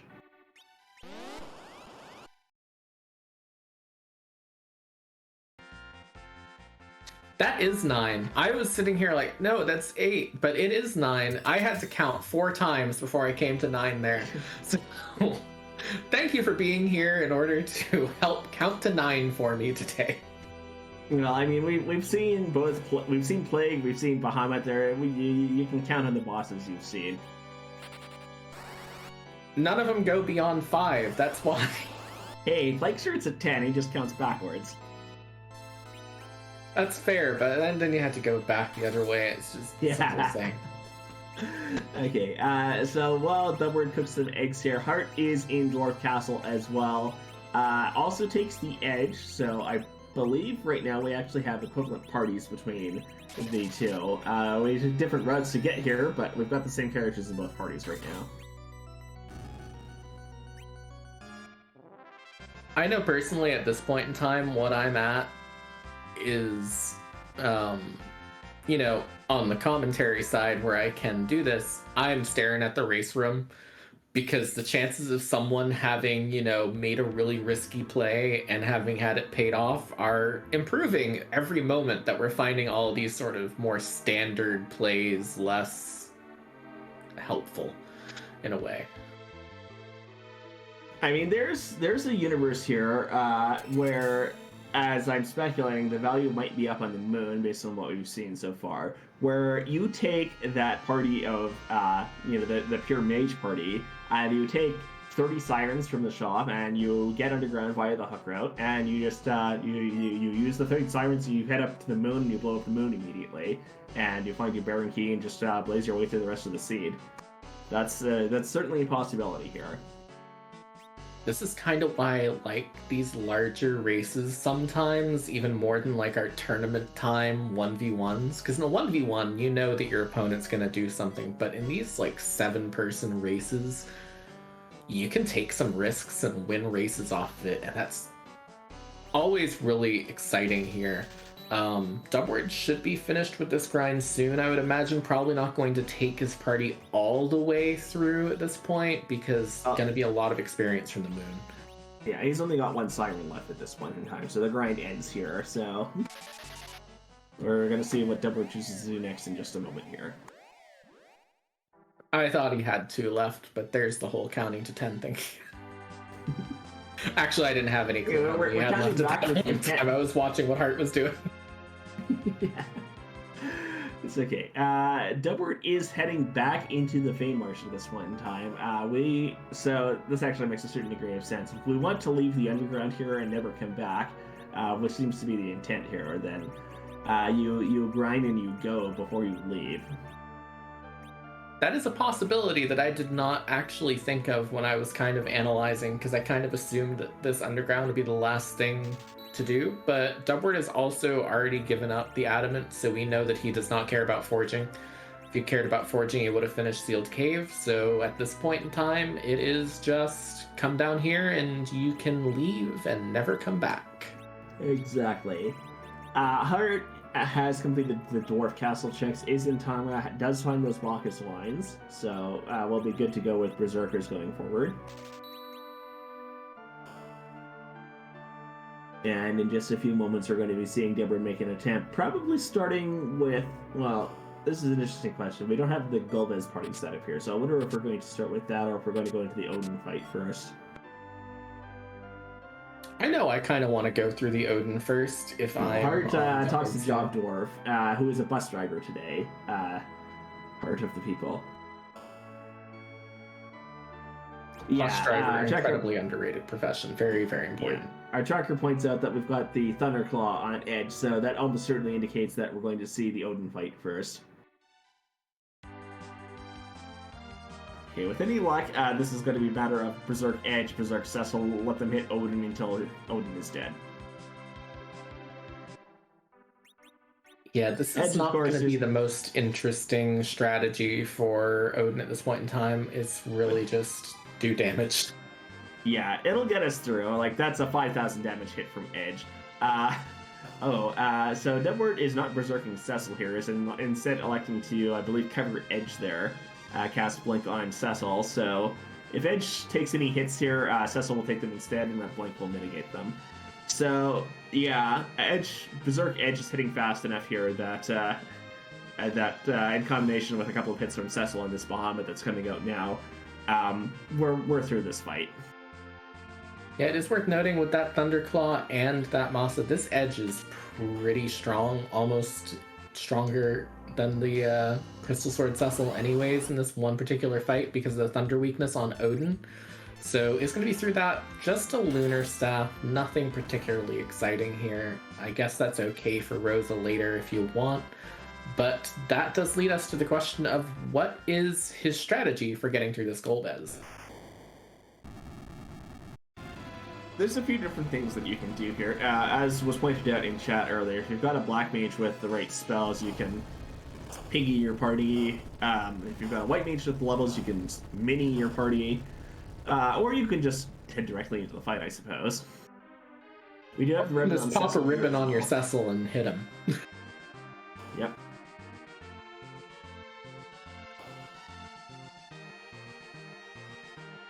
Okay, Herd is making his way to the top of tower here as well. We'll be finding that Mylon Z in just a few moments, who will probably last roughly as long against this Cecil as he did against Dave's Cecil.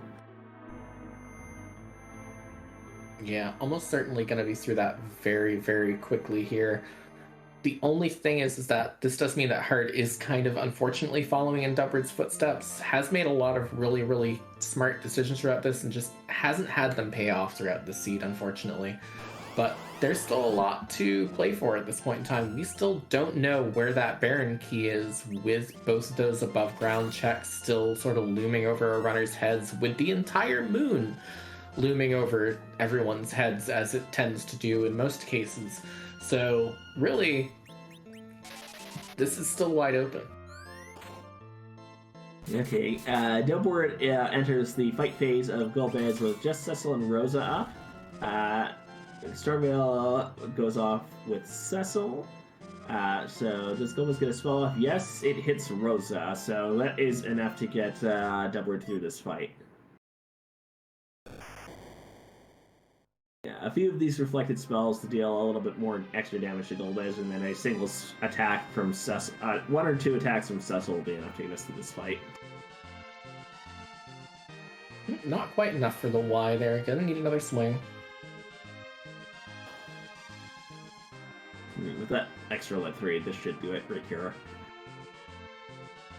There it goes. Y. Okay, that does mean that Delbord is through both of the Fey March fights. Has 3 objectives on the board now. Just needs to find that Baron key and deal with that evil wall, and then head to Baron and deal with the Odin spot, whoever that happens to be.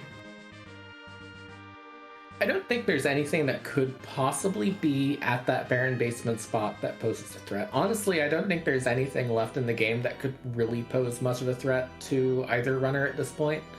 Yeah, I think the nastiest thing we're going to need to deal with right now is that evil wall, and even then, with Cecil, with that ribbon, assuming you can survive enough physical hits to get to the crush phase, you're basically through that fight.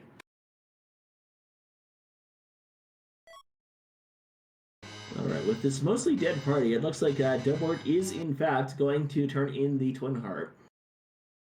No better time than when most of your party has already fallen over, so you have an easier time skipping the cutscene and a harder time catching the black chocobo. Very slippery for him today, but going to manage to go ahead and grab it now, and we're going to be headed down Cave Magnus.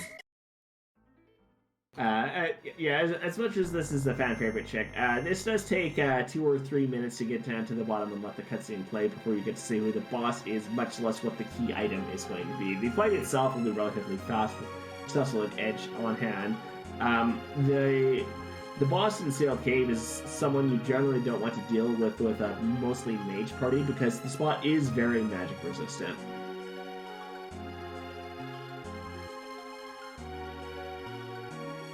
Yeah. Heart is turning into Pan, gets that extra crystal sword, and has another objective on the board now.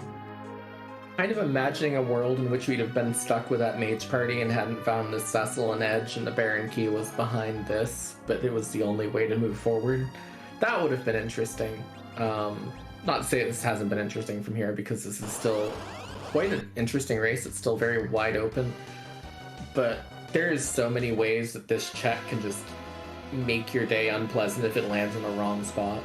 Yeah, Hart is headed into Sealed Cave. I'm curious to see if Hart decides to keep the adamant and maybe fight the boss here. But while that's happening, we'll need to be quiet for a few moments here so that we can listen to a virtuoso performance by the one, the only DJ Spoony B.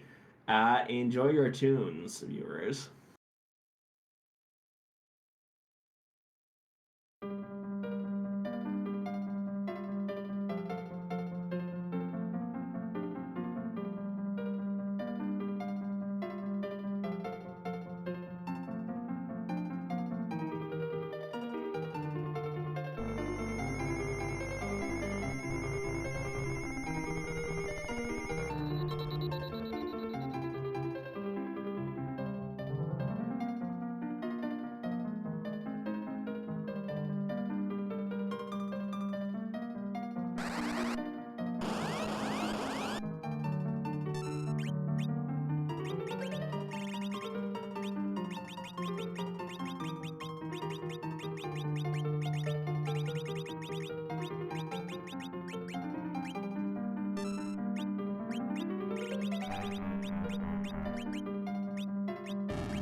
Okay, and with that interlude from Mega Man 6, Dilbert finds the Dark Hymns and fortunately has a stack of coffins to unload upon them, making that fight even easier than it might have been otherwise. It just gets a stack of samurai arrows for his troubles, so Hart, unfortunately, is not the play today. Hart did reset out of finding the Adamant Rock and is headed back up above ground here, while Dubward, having reset out of the Harp check, is now on his way up Zot. And speaking of the number 6, as in Mega Man 6, we now only have a 1 in 6 chance of that moon not being required at this point in time, because this is the last thing that's not on the moon. All of those rabbit holes have been thoroughly searched except for the Baron Key, which is the one that we're looking for. So at this point in time, either this Zot play pays off, or you're wondering, should I have just gone to the moon to begin with? Well, it won't be very long before we find out. This party's powerful enough to get through these 2 boss checks relatively quickly, so it shouldn't be too long before we see what the key item from this check is. It is technically... Okay, so there's a bit of a bias towards the main checks when placing key items. It's a little bit less likely that a key item is going to be in one of the moon spots versus the main spots if you've got multiple types of checks on. So it's probably slightly more than a 1 in 6 chance that this is the Baron Key that we're looking for, but we'll see. I like to think that the sense of humor generator within the randomizer tends to sometimes put the Baron Key at like Crystal Sword, Alt Gauntlet, or something like that. So I often like to say that the seeds that I roll whenever I'm rolling seeds for this inherit my sense of humor, so maybe we're getting something like that today. The first boss in Zot is Ashura today. I believe we've still got that Rune Axe. I believe we've got a Mute Knife for Edge here. This Ashura is not going to last very long.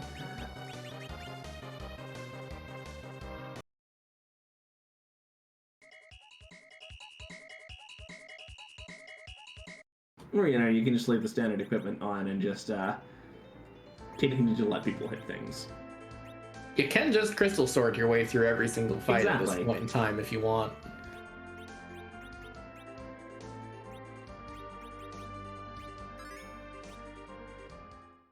Okay, Hart is also headed into Cave Magnes. We know that this does not provide any value to our racers as much as it does for our runners. But in just a few moments, we'll be getting an encore performance from DJ Swinny D. Worth noting, and it may just be me here, but I feel like Hart has actually been catching up over the course of these past few checks and like that. I feel like Hart is only like 2 or 3 minutes behind Dubward, where Hart was like 6 or 7 minutes behind Dubward before. There's the Foo up here on the Tower of Zot. So who are we getting rid of to keep this Foo is the big question. If anyone. I will point out that Hart has not done the Odin check right now. Or rather, has attempted Odin, but has not gotten through Odin, which makes up a little bit of that obvious time difference. That is a fair point. Yeah, there's Arcane as the second character in Zot. But hold that thought for just a few moments as Dubward enters this fight, because we've got an encore performance from the one, the only DJ Swoony B. Stay tuned.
Okay, Hart is now also through that fight and will be getting the bad news in just a few moments. Dubward did take the Foo in place of Rydia. And so that's what we've got. And our key item is the Sand Ruby. Viewers, we are going to the moon or something. Indeed we are. It's also worth noting that we know that Sand Ruby is either an Edward or a Tella, so we're not seeing which one it is. Yeah, because the only other character check that we haven't done yet is the one on the Giant. And so either Edward or Tella will be on the Giant and in bed. So here is the big question now. We're an hour and 20 minutes into this seed. Dubward is just now heading to the moon. Hart's still a little bit of a ways behind. Still has to go down, deal with that Odin. Still has to deal with Tower of Zot. Have any of our other runners done the moon already who are not on the restream? That's an excellent question. Our tracker just pointed out we haven't seen who the package character is yet, so I suppose technically it's possible that that second Cecil is still on the table. But I don't think anyone's going to be looking for him at this late in the sea. Dubward is just headed directly into Cave Value. With this type of party, we are in a much better position to take that Evil Wall fight. Meanwhile, Hart is preparing to indulge in one of our other favorite shows of the evening, namely Rate That Treasury. That is an Avenger that we just pulled in the Treasury. Rate That Treasury! Avengers, Defense Swords, a Stardust Rod. Wow, this is exactly what this party is looking for right now. Even a Zeus Gauntlet to go with it.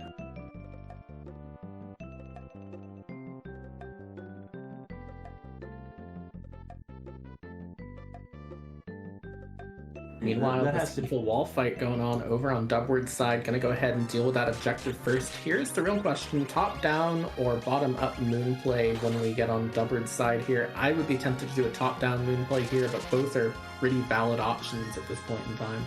Yeah, it's a question of, do you want to get a quick check or two in?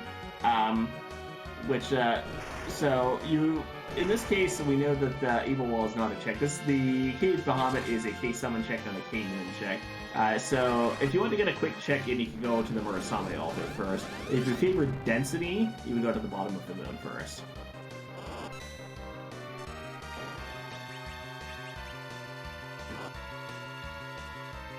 So we'll see what Dubward does now that the Evil Wall fight is done, and we are looking for exactly that Buried Key now.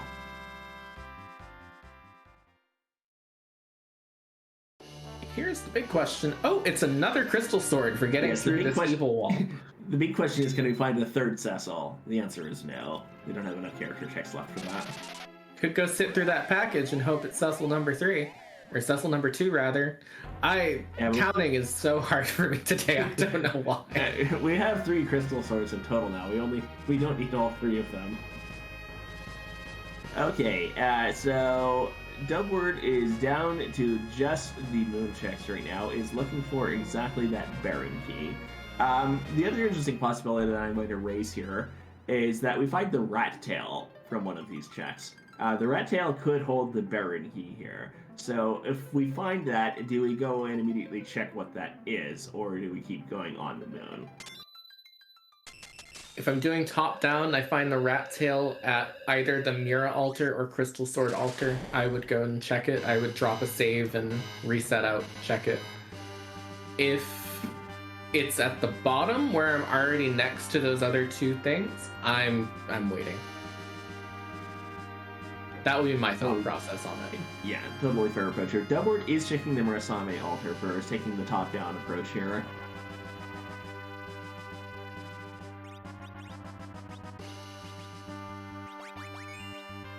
Okay, who's our boss at the Murasame altar?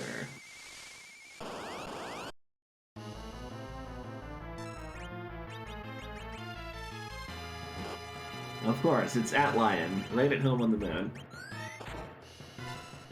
It's always at the Mira altar too. You just want to go too far down the moon, which is fair, honestly. I know when I go on vacation, I tend to stick around the hotel as well. So, I mean, I've had Atlion turn up in Cave Value more often than not. Obviously, it's Atlion's home. It really depends on what hotel he's staying at that day. Yep. Okay, Hart making his way through Zod has just conquered that Ashura. We'll be seeing that Fu and Kane in just a few moments.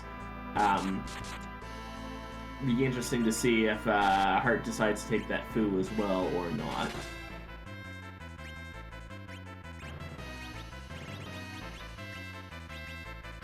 I kind of am tempted to say that he will. Like, I can see the argument for not taking the Fu.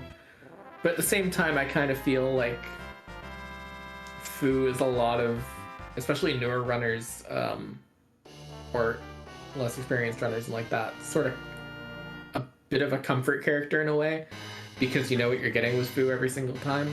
So yeah, so the thing in this case is that,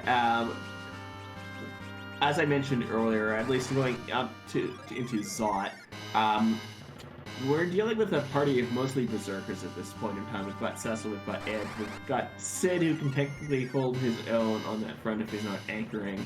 And we have Rosa for our white magic support. So Rydia isn't really doing a lot in this party right now. So interestingly enough, Hart chooses to ditch Sid and take that Fu. Anchor Fu is a strategy.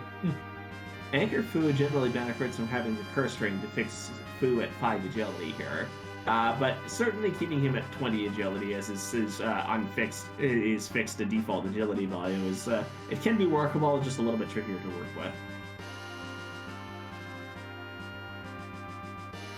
here's the real question. Does Stubward split off and go and check that Crystal Sword altar, or does he just keep going down and check the remaining 3 at the bottom of the moon? Yeah, if I'm heading to the bottom of the moon, I'm going to go for the density of checks at the bottom before I check the Crystal Sword. We've got the key items. We can take the ribbon altar for 2 key item checks immediately, which is probably what I would do first here. Definitely. I know I tend to go for the Crystal Sword altar first out of habit more than anything else, but I do think that going down towards the bottom is a bit faster, and that looks like it's going to be what Dubward is going to do. Meanwhile, Hart is through this Tower of Zochek, is going to note the moon is the next play, so he'll be looking to make his way up there very shortly. Not necessarily. Hart still has to do the Odin in Feymarch. We might see that happen before Hart heads up to the moon. Yeah, but he does know that he has to do the moon at some point. Yes.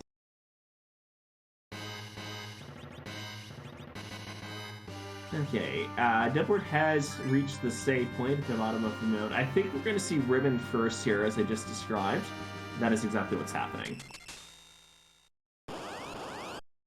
Okay, who's our boss? It's Pale Dim.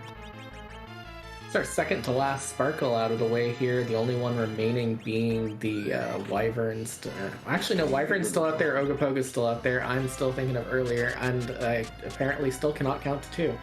So at this point in time, we're going to just basically see this Pale Dim not pose much of a problem. Not to say that Pale Dim is ever that. Other than casting a bunch of slows on our parties. Let me see if I can get this right.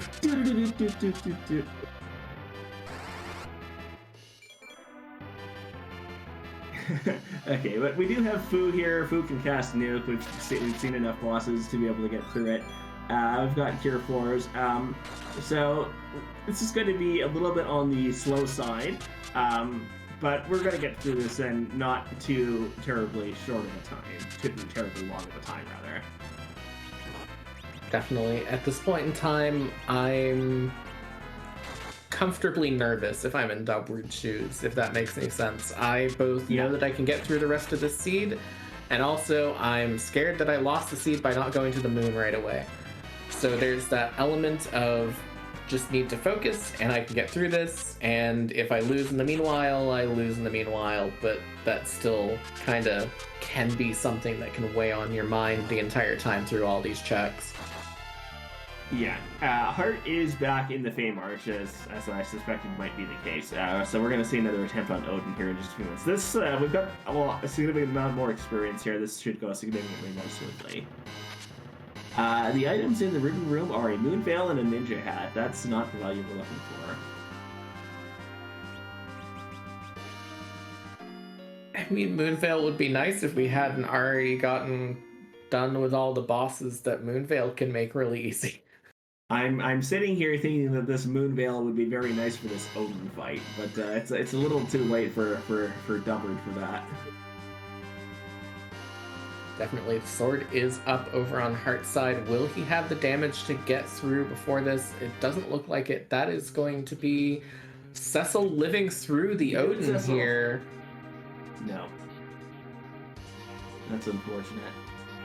To answer the question from chat, yes, that Fu is 20 agility. Okay, looks like Hart is exiting back out to Tempest later. Speaking of elements... You like elements at the Masamune altar? I mean, you could have worse things there, but that Ruby phase is not going to be pleasant. Well, we've got the damage to get through. This is a relatively short time. Yeah, this nuke should just prevent us from seeing the Ruby phase do anything at all. That is exactly what happens. Okay, Hart is electing to do a few eggs, presumably before going back to that Odin.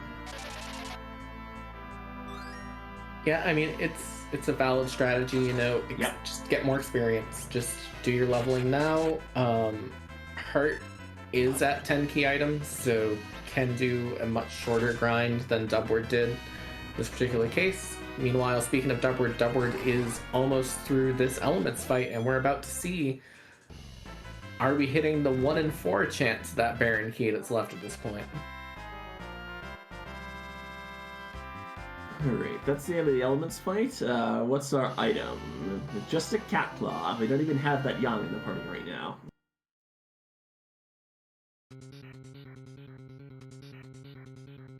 Is going to keep the experience, not going to reset out from that point, and is going to walk this cat claw back up and presumably head to the White Spear altar. There are actually only 2 spots left now I think about it. There's only White Spear and there's only Crystal Sword. One of them has to be...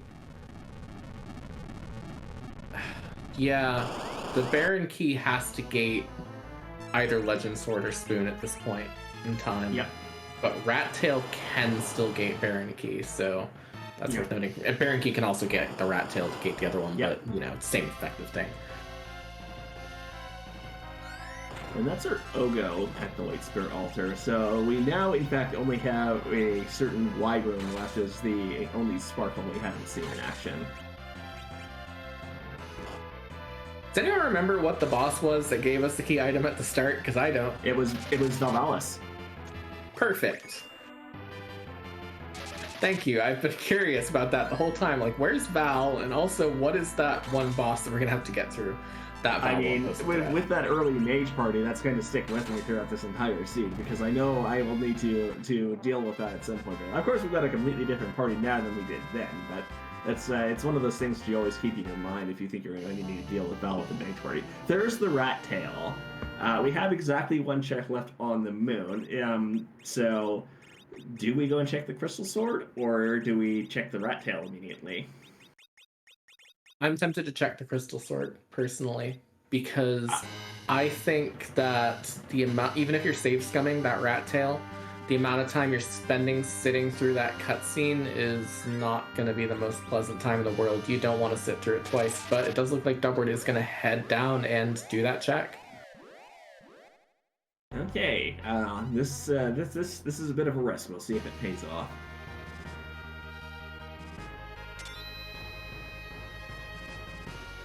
It's a coin flip. It's all a coin flip at this point in time, because it's either here or this is the Legend Sword or the Spoon. It has to be one of those two. It cannot not be one of those two.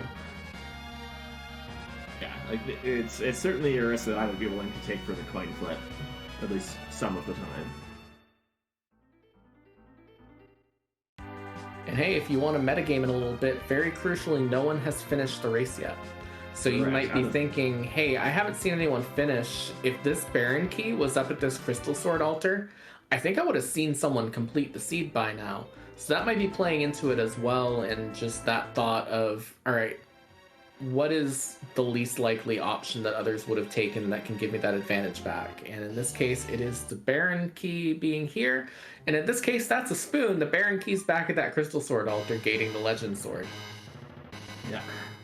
So it's not the value we're looking for back on the blue planet. Sometimes this risk doesn't pay off, sometimes it does. In this case, it didn't. That's what it's all about. I love these seeds like this that come down to those, like, one tough decision that you have to make.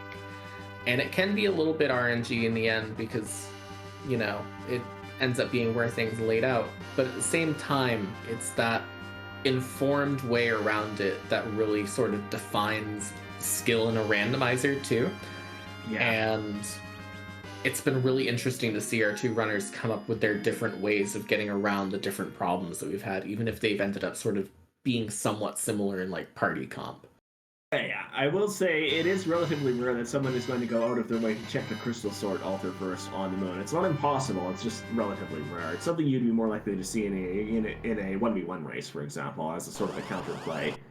Dibblers at the Crystal Sword altar finds DJ Mylan's Electric Dance Party as lost here. Hart is through grinding and is ready to make another attempt on that Odin now. I mean, I think this is the closest thing we have left to a gauntlet that's not a gauntlet, if that counts for anything. It is a lot of things. Yeah, that gauntlet could still turn up at the Baron Basement. That wouldn't be as rude as a Moon Gauntlet, but it would still be a little bit annoying to deal with. We have Gauntlet at home, Gauntlet at home. Okay.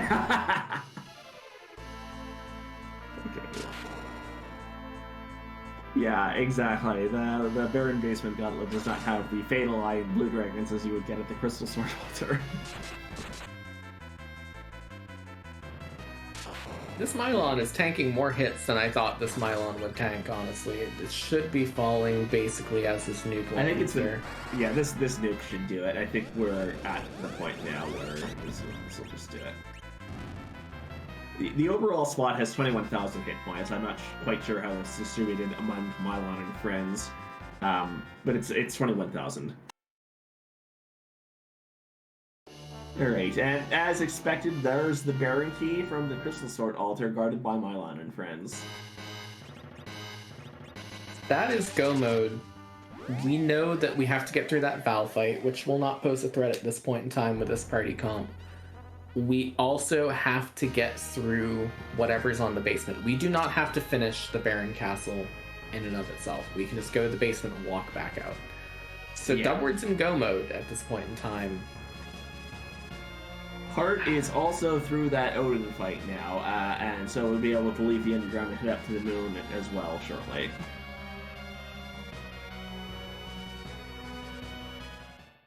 Yeah, here's the question is, does Hart go top down or not? Because that's another place where he can make up some of the time that he's behind at this point in time. This is a little bit Dubward's race to lose at this point in time, but there are many different things that could still be bad at this throne, like was just pointed out in chat. Like, your agility isn't quite right. You find good old Wyvern down here on the throne. I think Dubward's agility is fine for Wyvern. Then you could be having a bad time.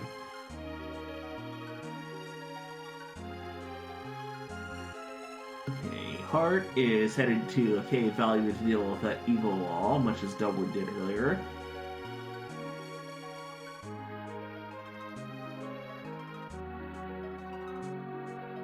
Our tracker points out that it is the Witchburn flag is enabled, meaning that whenever Wyvern turns up, if Wyvern turns up in one of these two spots, that Wyvern's opening attack will not be Mega Nuke, it will be some other random spell. Some of those can still trip you up, though, so it's still a big question. Yeah, you can see some very interesting results from Witchburn. Some of the more ruder ones are dated behind that Be Unsafe flag that I mentioned a lot earlier in the scene. But you can still get things like Full Party Charm, which will make things go particularly sideways. You've got a Crystal Sword swinging Cecil, who's hitting your party members. And you can get various other magical, just direct damage spells as well that come out from that.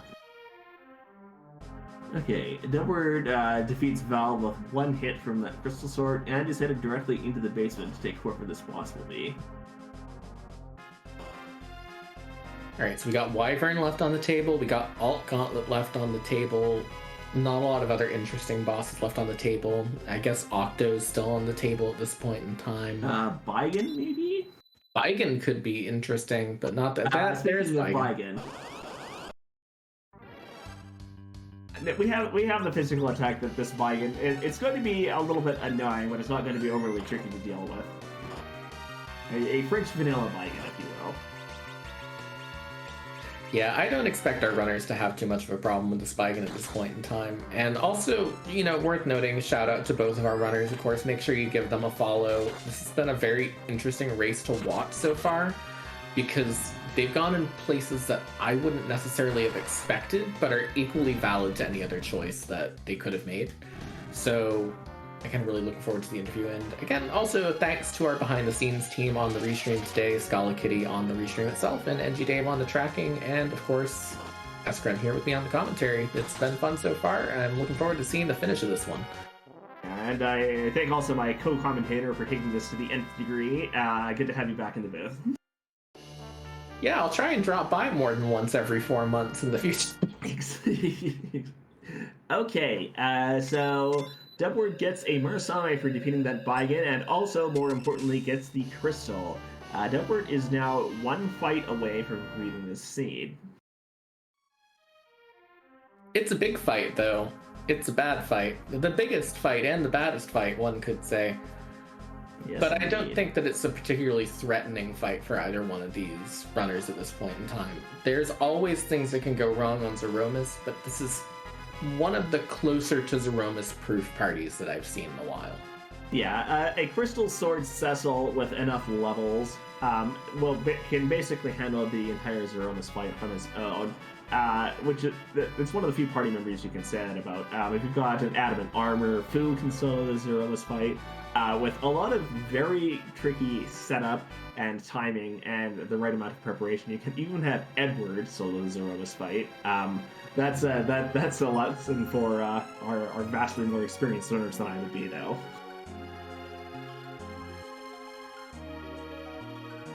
Yeah. So we're going to see Dumbledore walk back out of Baron Castle here. It's generally thought that if you know exactly where you're going, that walking out after having done the Baron Throne, if you're in go mode as Dumbledore is right now, is slightly faster than taking whoever the boss is, and that's if that boss is something that you can defeat instantly. In most other cases, just walking back out is going to be faster here. We have not seen the Alt Gauntlet yet.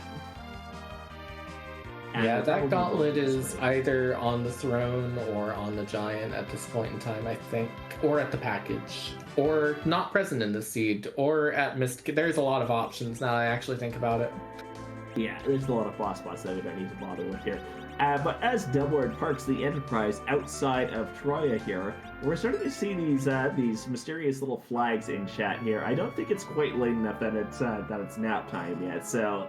and do you know what these flags are about? I mean, I thought it was nap time. It's almost 7 p.m. and I prefer going to bed early. You know, once Jeopardy's over, I'm pretty much tired for the day. But no, I think that means that we're heading into the Zeromus fight. Z for Zeromus, and question mark for the fact that this fight can always go wrong no matter what. And in this case, we can't move Zeromus for technical reasons and also for fun reasons. He's too iconic to this spot. So that leads us to one very, very important question, because we still have to randomize something in this fight. If you would like to go ahead and ask that question tonight. Oh, and I think you should ask the question tonight. You haven't had the chance to ask it for a while. All right. Let me see if I've got this right. Whose butt has a hat tonight? Is the hat means cute? That's how you know when I was last around now. Whose butt are we going to kick tonight?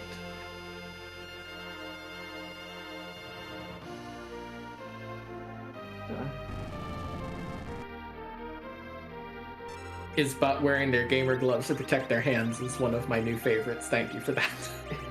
Yeah. What instrument is Butt playing tonight? Does the hat have a hat?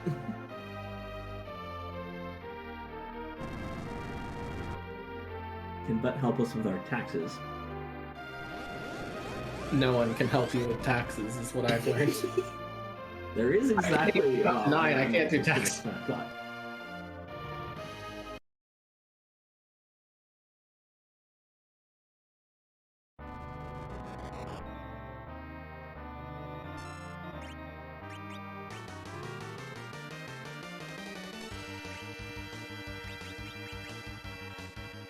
I don't think we're going to see any gloves on Zeromus tonight.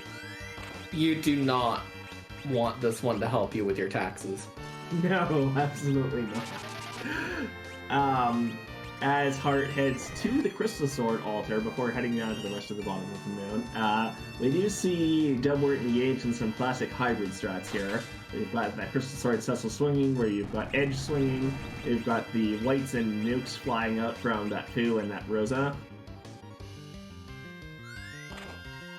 Yeah, this should be a pretty quick Zeromus fight, all things considered.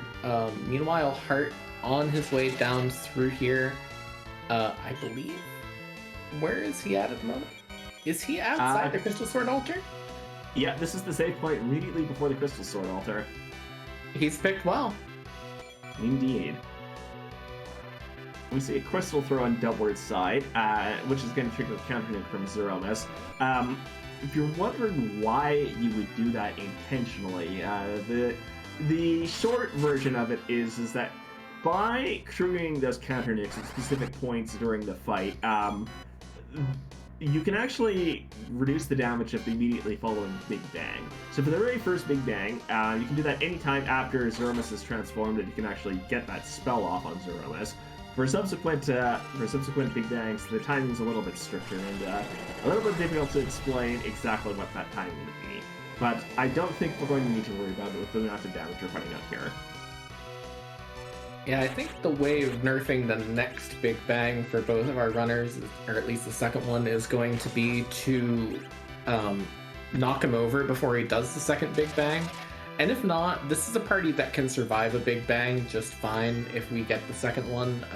Sid will die to it, but Sid's not doing anything. Foom might go down, but it's borderline there. He probably has enough health to live too, so at this point in time, it's just all damage at this point. We're pushing enough damage here that this fight shouldn't take terribly long. Notably, as Dubword finishes up the Zeromus fight, we have just had our first place finisher off screen. That is E-Ninja 81 with a final time of 1 hour 47 minutes and 7 seconds. So GG's to Ninja. Yep, GG's to him on a very well-deserved win. This is a very interesting seed, an interesting way around it, and yeah, congrats to him. I have to think, as we were saying earlier, there's a lot of different ways you can route your way through this, and the fact that we're just seeing the first finishes now sort of speaks to the amount of work that we need to do in order to navigate through this. I think this is one of those races that was constantly trying to trick you into thinking it was a more complex seed than it was in a way. I know it's kind of awkward to say in that way, but that's really what I end up thinking here, is that there's a lot of wanting to go do other things, and then you just end up going straight to the moon. There it is. Yeah, there it is. With that last nuke from Fusoya, Dubword has finished first on the restream, second place overall in this race of 7, with a final finish time of 1 hour 48 minutes and 7 seconds. GG's to Dubword. Definitely, and we'll see if we can get him in for an interview. And yeah, a very, very well-run race by both of our runners. Hart now on his way back down with that Baron key. Gonna just need to head on through, should be through this in very short order as well. Yeah, it's just with that ding in our ears, we are now joined by Dubword, our second place finisher overall, first on the restream. GG's to you, Dubword.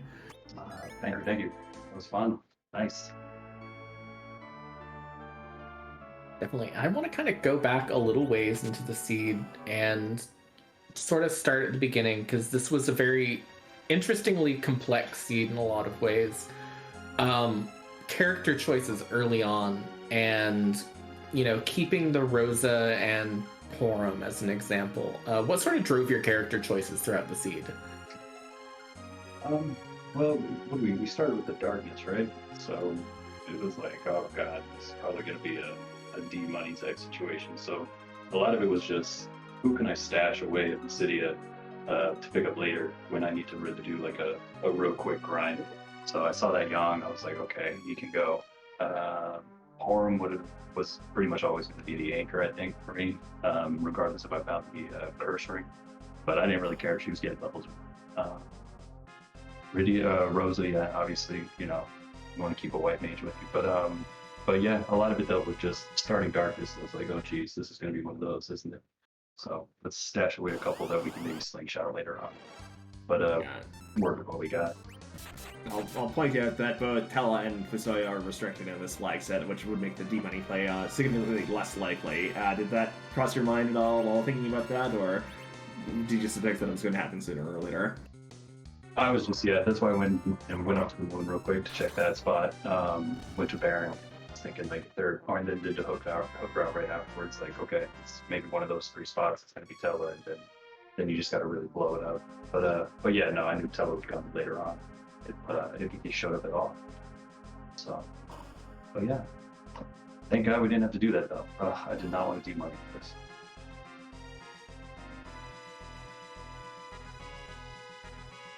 Definitely. So this seed had a way of throwing kind of easier bosses and a lot of the key item checks, and then throwing some very rude bosses in the objective checks. You know, you had the Odin at the Leviathan spot, Golbez at the Queen spot, you had Evil Wall at Cave Bahamut. What was going through your mind when you saw those bosses and knew that you were going to have to kind of build around getting through those as well, in addition to sort of building for the end game? Yeah, just I knew. I mean, it's always rough going down the Fey March and without the intent of just clearing it right then and there. But yeah, you walk down there, you see that Odin at Levy is just dangerous. You know, he punches like no other. And so I was like, yeah, it is what it is. We'll put it off. We had the sirens already, like, you know, in our back pocket. It's like, okay, maybe we'll find the edge. I knew I also had the Thunderclaw, so it's like, all right, maybe we'll find the edge here eventually, and that could help.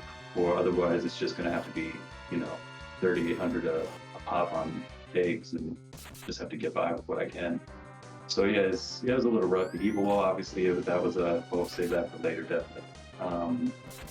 But yeah, the saving grace I think was finding the pass. You know, having to kind of keeping the moon as like a back, you know, in the back burner type thing, where it's like, okay, let's kind of go there later.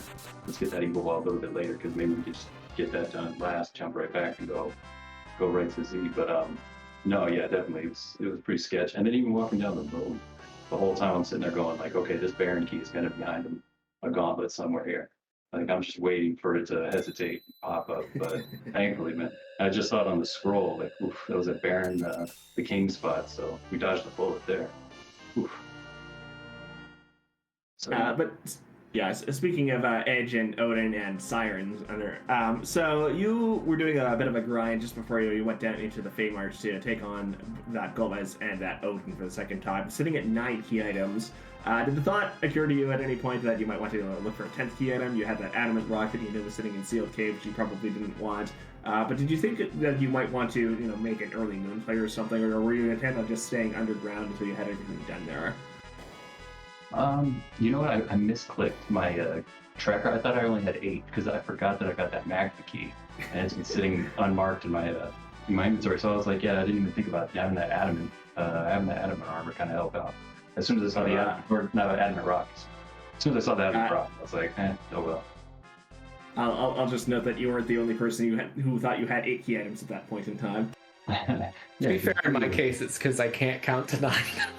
Yeah. It's a problem that afflicts us all. Good.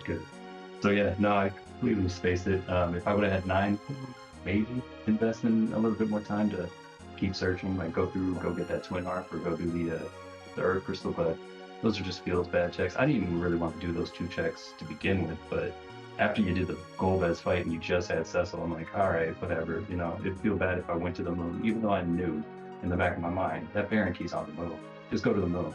But I was like, all right, well, if you're gonna leave and you're already set up for it, might as well go down, check this harp, give some music for the people, you know, and then we're right here. Go through and do the Earth Crystal too. But yeah, and that turned out okay with the food, but still a lot of time sinks, you know, and it's just rough with this full clear in the sea. It's just rough, but it's a lot of it happens with big seeds. I'm thinking over this flag stuff.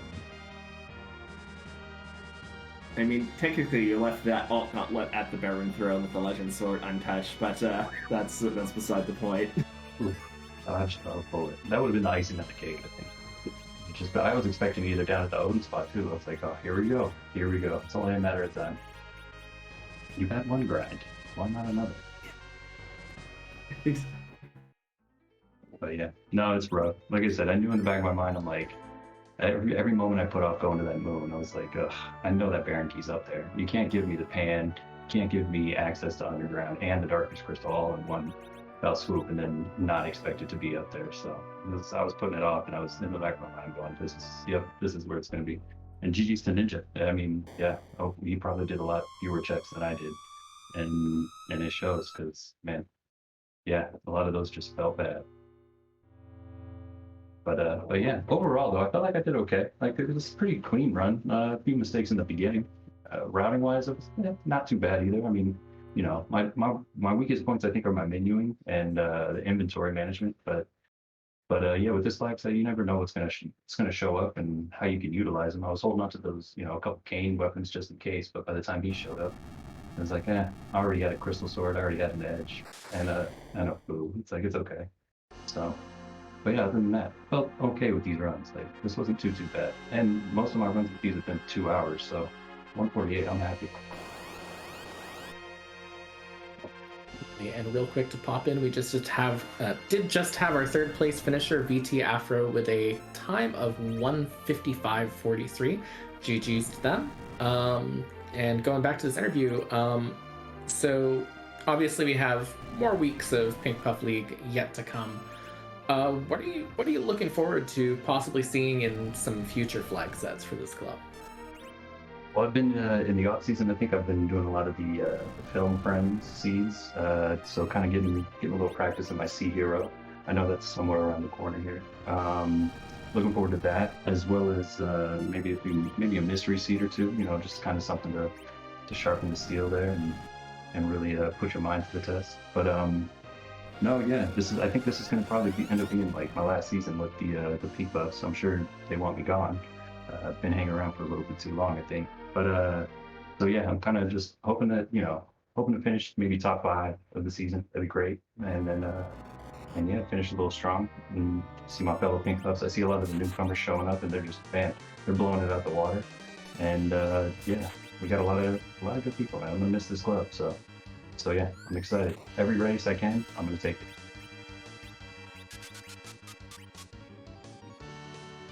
Well, speaking as technically still a pup over here, we're glad to have you around.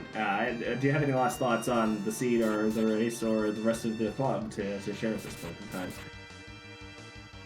No, yeah, like I said, just really excited to see a lot of these newer runners, and go after it these next few weeks. I mean, and we're just bouncing off of each other. It's been great. Thank you all for the restream, for Esperant and who do we got? What was it? Andy on the Andy or who's doing the tracking? Yeah, Dave's pushing the buttons today. GG's Dave, appreciate it, and yeah, Scholar Kitty, fantastic role. Not too treacherous, but just treacherous enough. So I appreciate it, and yeah, GG's to all my fellow Pink Puffs too. Fantastic. Thank you so much for the race. Again, GG's on your second place finish, and thank you for joining us for this interview. It was very insightful. Yeah, I really appreciate it. Thank you, and yeah, have a good night, y'all. And with that, we'll be heading back over into watching Hearts and Roma's fight at this point in time. He's not too far into it. Should be through it pretty quickly, though. This party is pretty stacked. Yeah, this is so we've got Rydia with Nuke here as well. So just adding that little bit of extra damage versus having Sid as the anchor over on Dublin's side. The end result is probably going to be roughly the same here, but just having that extra spellcaster for high distress is it may still make for a slightly faster fight here. Definitely, and you know, this still could sneak in just under the 2-hour mark, which is always kind of like my goal in ways. It's like just sneak around the 2-hour mark if you're unsure on these flags, and you'll do fine. And I gotta think it's only a couple more swings from here, honestly. Well, there's rocks, so that's definitely only 1 or 2 more swings we've got left to look at here. And there it goes. Hart has finished the race in 4th place overall, second on the restream, with a final finishing time of 1 hour, 59 minutes, and 45 seconds. Just swinging under that 2-hour mark. GG's to Hart. Yeah, definitely GG's. We'll see if he wants to come in for an interview. And with that, I believe we are joined by Hart. First of all, GG's on your 4th place run. It was very, very exciting to watch, and a very good run from you.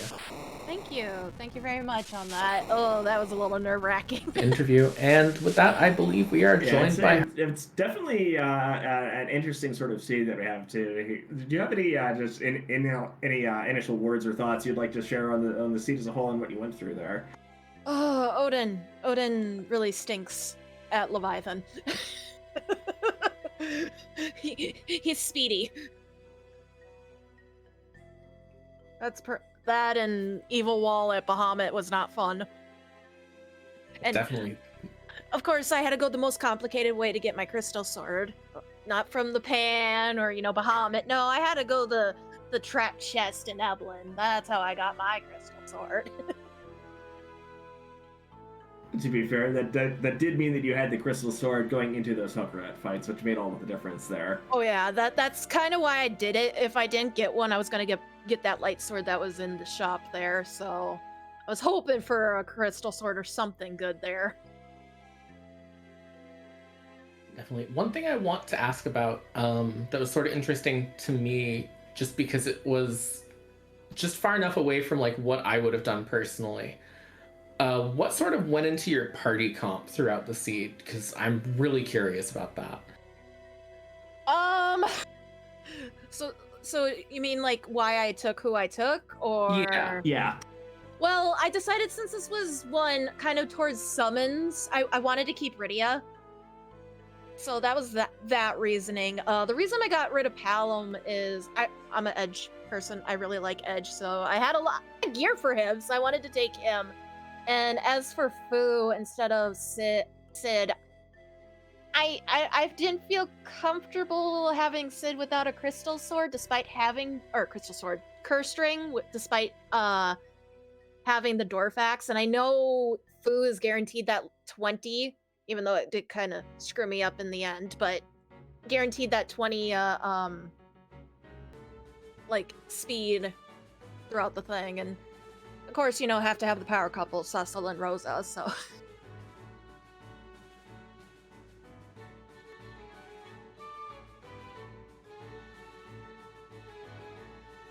Yeah, definitely. And I really think that, this seed threw a lot of big challenges your way in the required things.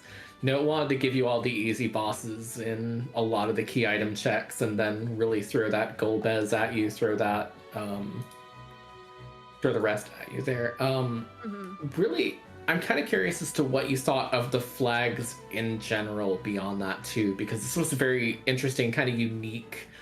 You're required to do things that aren't going to get you progress, but you need to make progress to get to those things. I'm just really interested in your thoughts on the flags overall.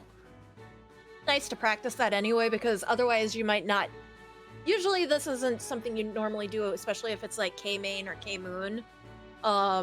It was kind of a nice way to like at least practice those spots eventually whenever K summon comes up in the Pink Puff League. But as well, it started bringing us onto the moon, which of course moon was required with Baron Key.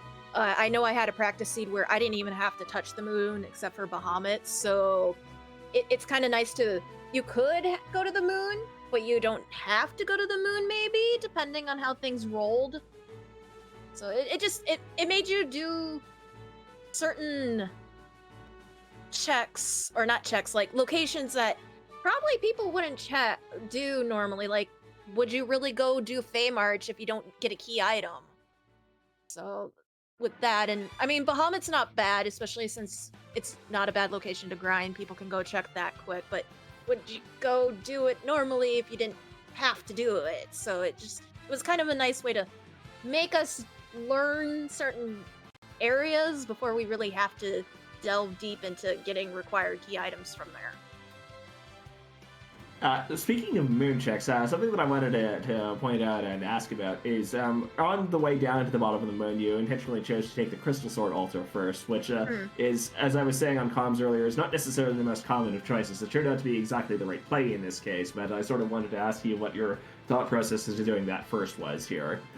I just decided, since I need one key item, I'm just gonna do top down and go from there. If it's something that I don't want to touch, like if it was Alt Gauntlet, or I think it's Alt Gauntlet that we have on this flag set, or like Wyvern, I was gonna hold off and maybe come back to it, because I've done that where I've in past seeds where I have to go like phase check. Okay, a boss. I was gonna check if it's a boss that I felt comfortable enough to do. I was gonna go do. Other than that, just keep making my way down and pray for that Baron Key or that Rat Tail, depending on what I needed at that time.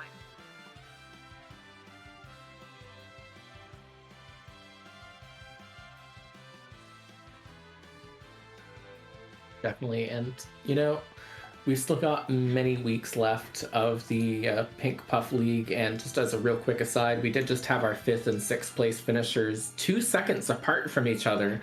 We had Darts Plagal with a time of 2:05.57, and we had WHS Law with a time of 2:05.59. So GG's to both of them. But sort of going back to the question here, Hart, what are you looking forward to in the coming weeks in terms of flags in the Pink Puff League? We do another Sea Heroes. Sea Heroes not a bad bad flag set to practice. I know we sometimes do mystery, which is always kind of a nice, fun thing to do because you never know what you're going to get. It's like a box of chocolates. So you never know what you're going to get, and it's a way to practice things that I probably normally wouldn't practice. Like maybe push B to jump, or, you know, the dreaded D machine grind, or like dupe glitching.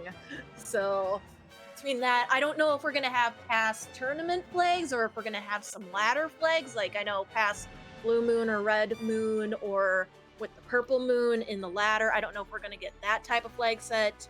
I know eventually we're gonna get K summon on. We're gonna have it where certain characters are gonna be fully restricted, and it just gets people out of their comfort zone, which can be a blessing and a curse at the same time, because I'm so used to doing certain things with certain characters that all of a sudden I get thrown certain bones with certain characters, and it's like I have to rethink my strategy on it. Like, if we may end up where we don't get any sirens, what do we do for grinding then? It's a way to learn. I know yesterday when I was doing a practice seed, my partner taught me a different way to grind that I'm going to try to hold on if we ever have it where we don't get sirens, and I am able to do that type of grinding. Yeah, well, certainly very good skills to be learning over the course of the club season. Do you have any last thoughts you'd like to share with us about the seed, the race, the club, anything else? My head, I mean, I'm really grateful that this club keeps coming back. I really do enjoy it. It's a nice way to learn different flag sets, and there's some new flag sets sprinkled throughout, so it's kind of nice with that. And big thank you to the entire race stream team with you, NG Dave, and Scala Kitty as well. Big shout outs, and I think I missed someone, and Escron too.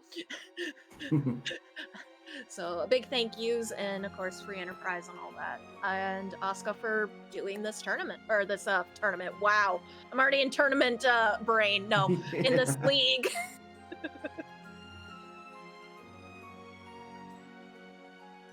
All right, well, thanks for stopping in for the interview. Thanks for agreeing to be on the restream tonight, and have yourself a wonderful evening. Yes, you too. Okay, so while that brings us to the end of this particular Community Club Showcase stream featuring the Pink Puff League, we are not done with Free Enterprise for this week, or for tonight even. And where are we going tonight? We're going to be heading over to John Burkhead, who's doing the current Trojan Tango with Elven Sorrow. So if you are planning on doing that race and haven't done it yet, thank you for joining us and have a good night. But beyond that, first of all, a congrats to both John and Elvin, who are going to be part of the upcoming Multithon Marathon, I believe, running a co-op Free Enterprise seed. And then also tomorrow night we have our a race rather, and then on Thursday tomorrow night we have the Friday night community race, and then on Saturday we also have the Baron Heroes Journey. So make sure you come back tomorrow over on Free Enterprise 2 for the Friday night community race. Thank you all for joining us, and thank you again to both of our runners on the restream, all the runners who are part of the race, as well as the rest of the restream team, Scala Kitty and Dave and Escrunt. And of course. And me, yes. And we hope you all have a good night, and thank you all for joining us. Have a wonderful evening, everyone.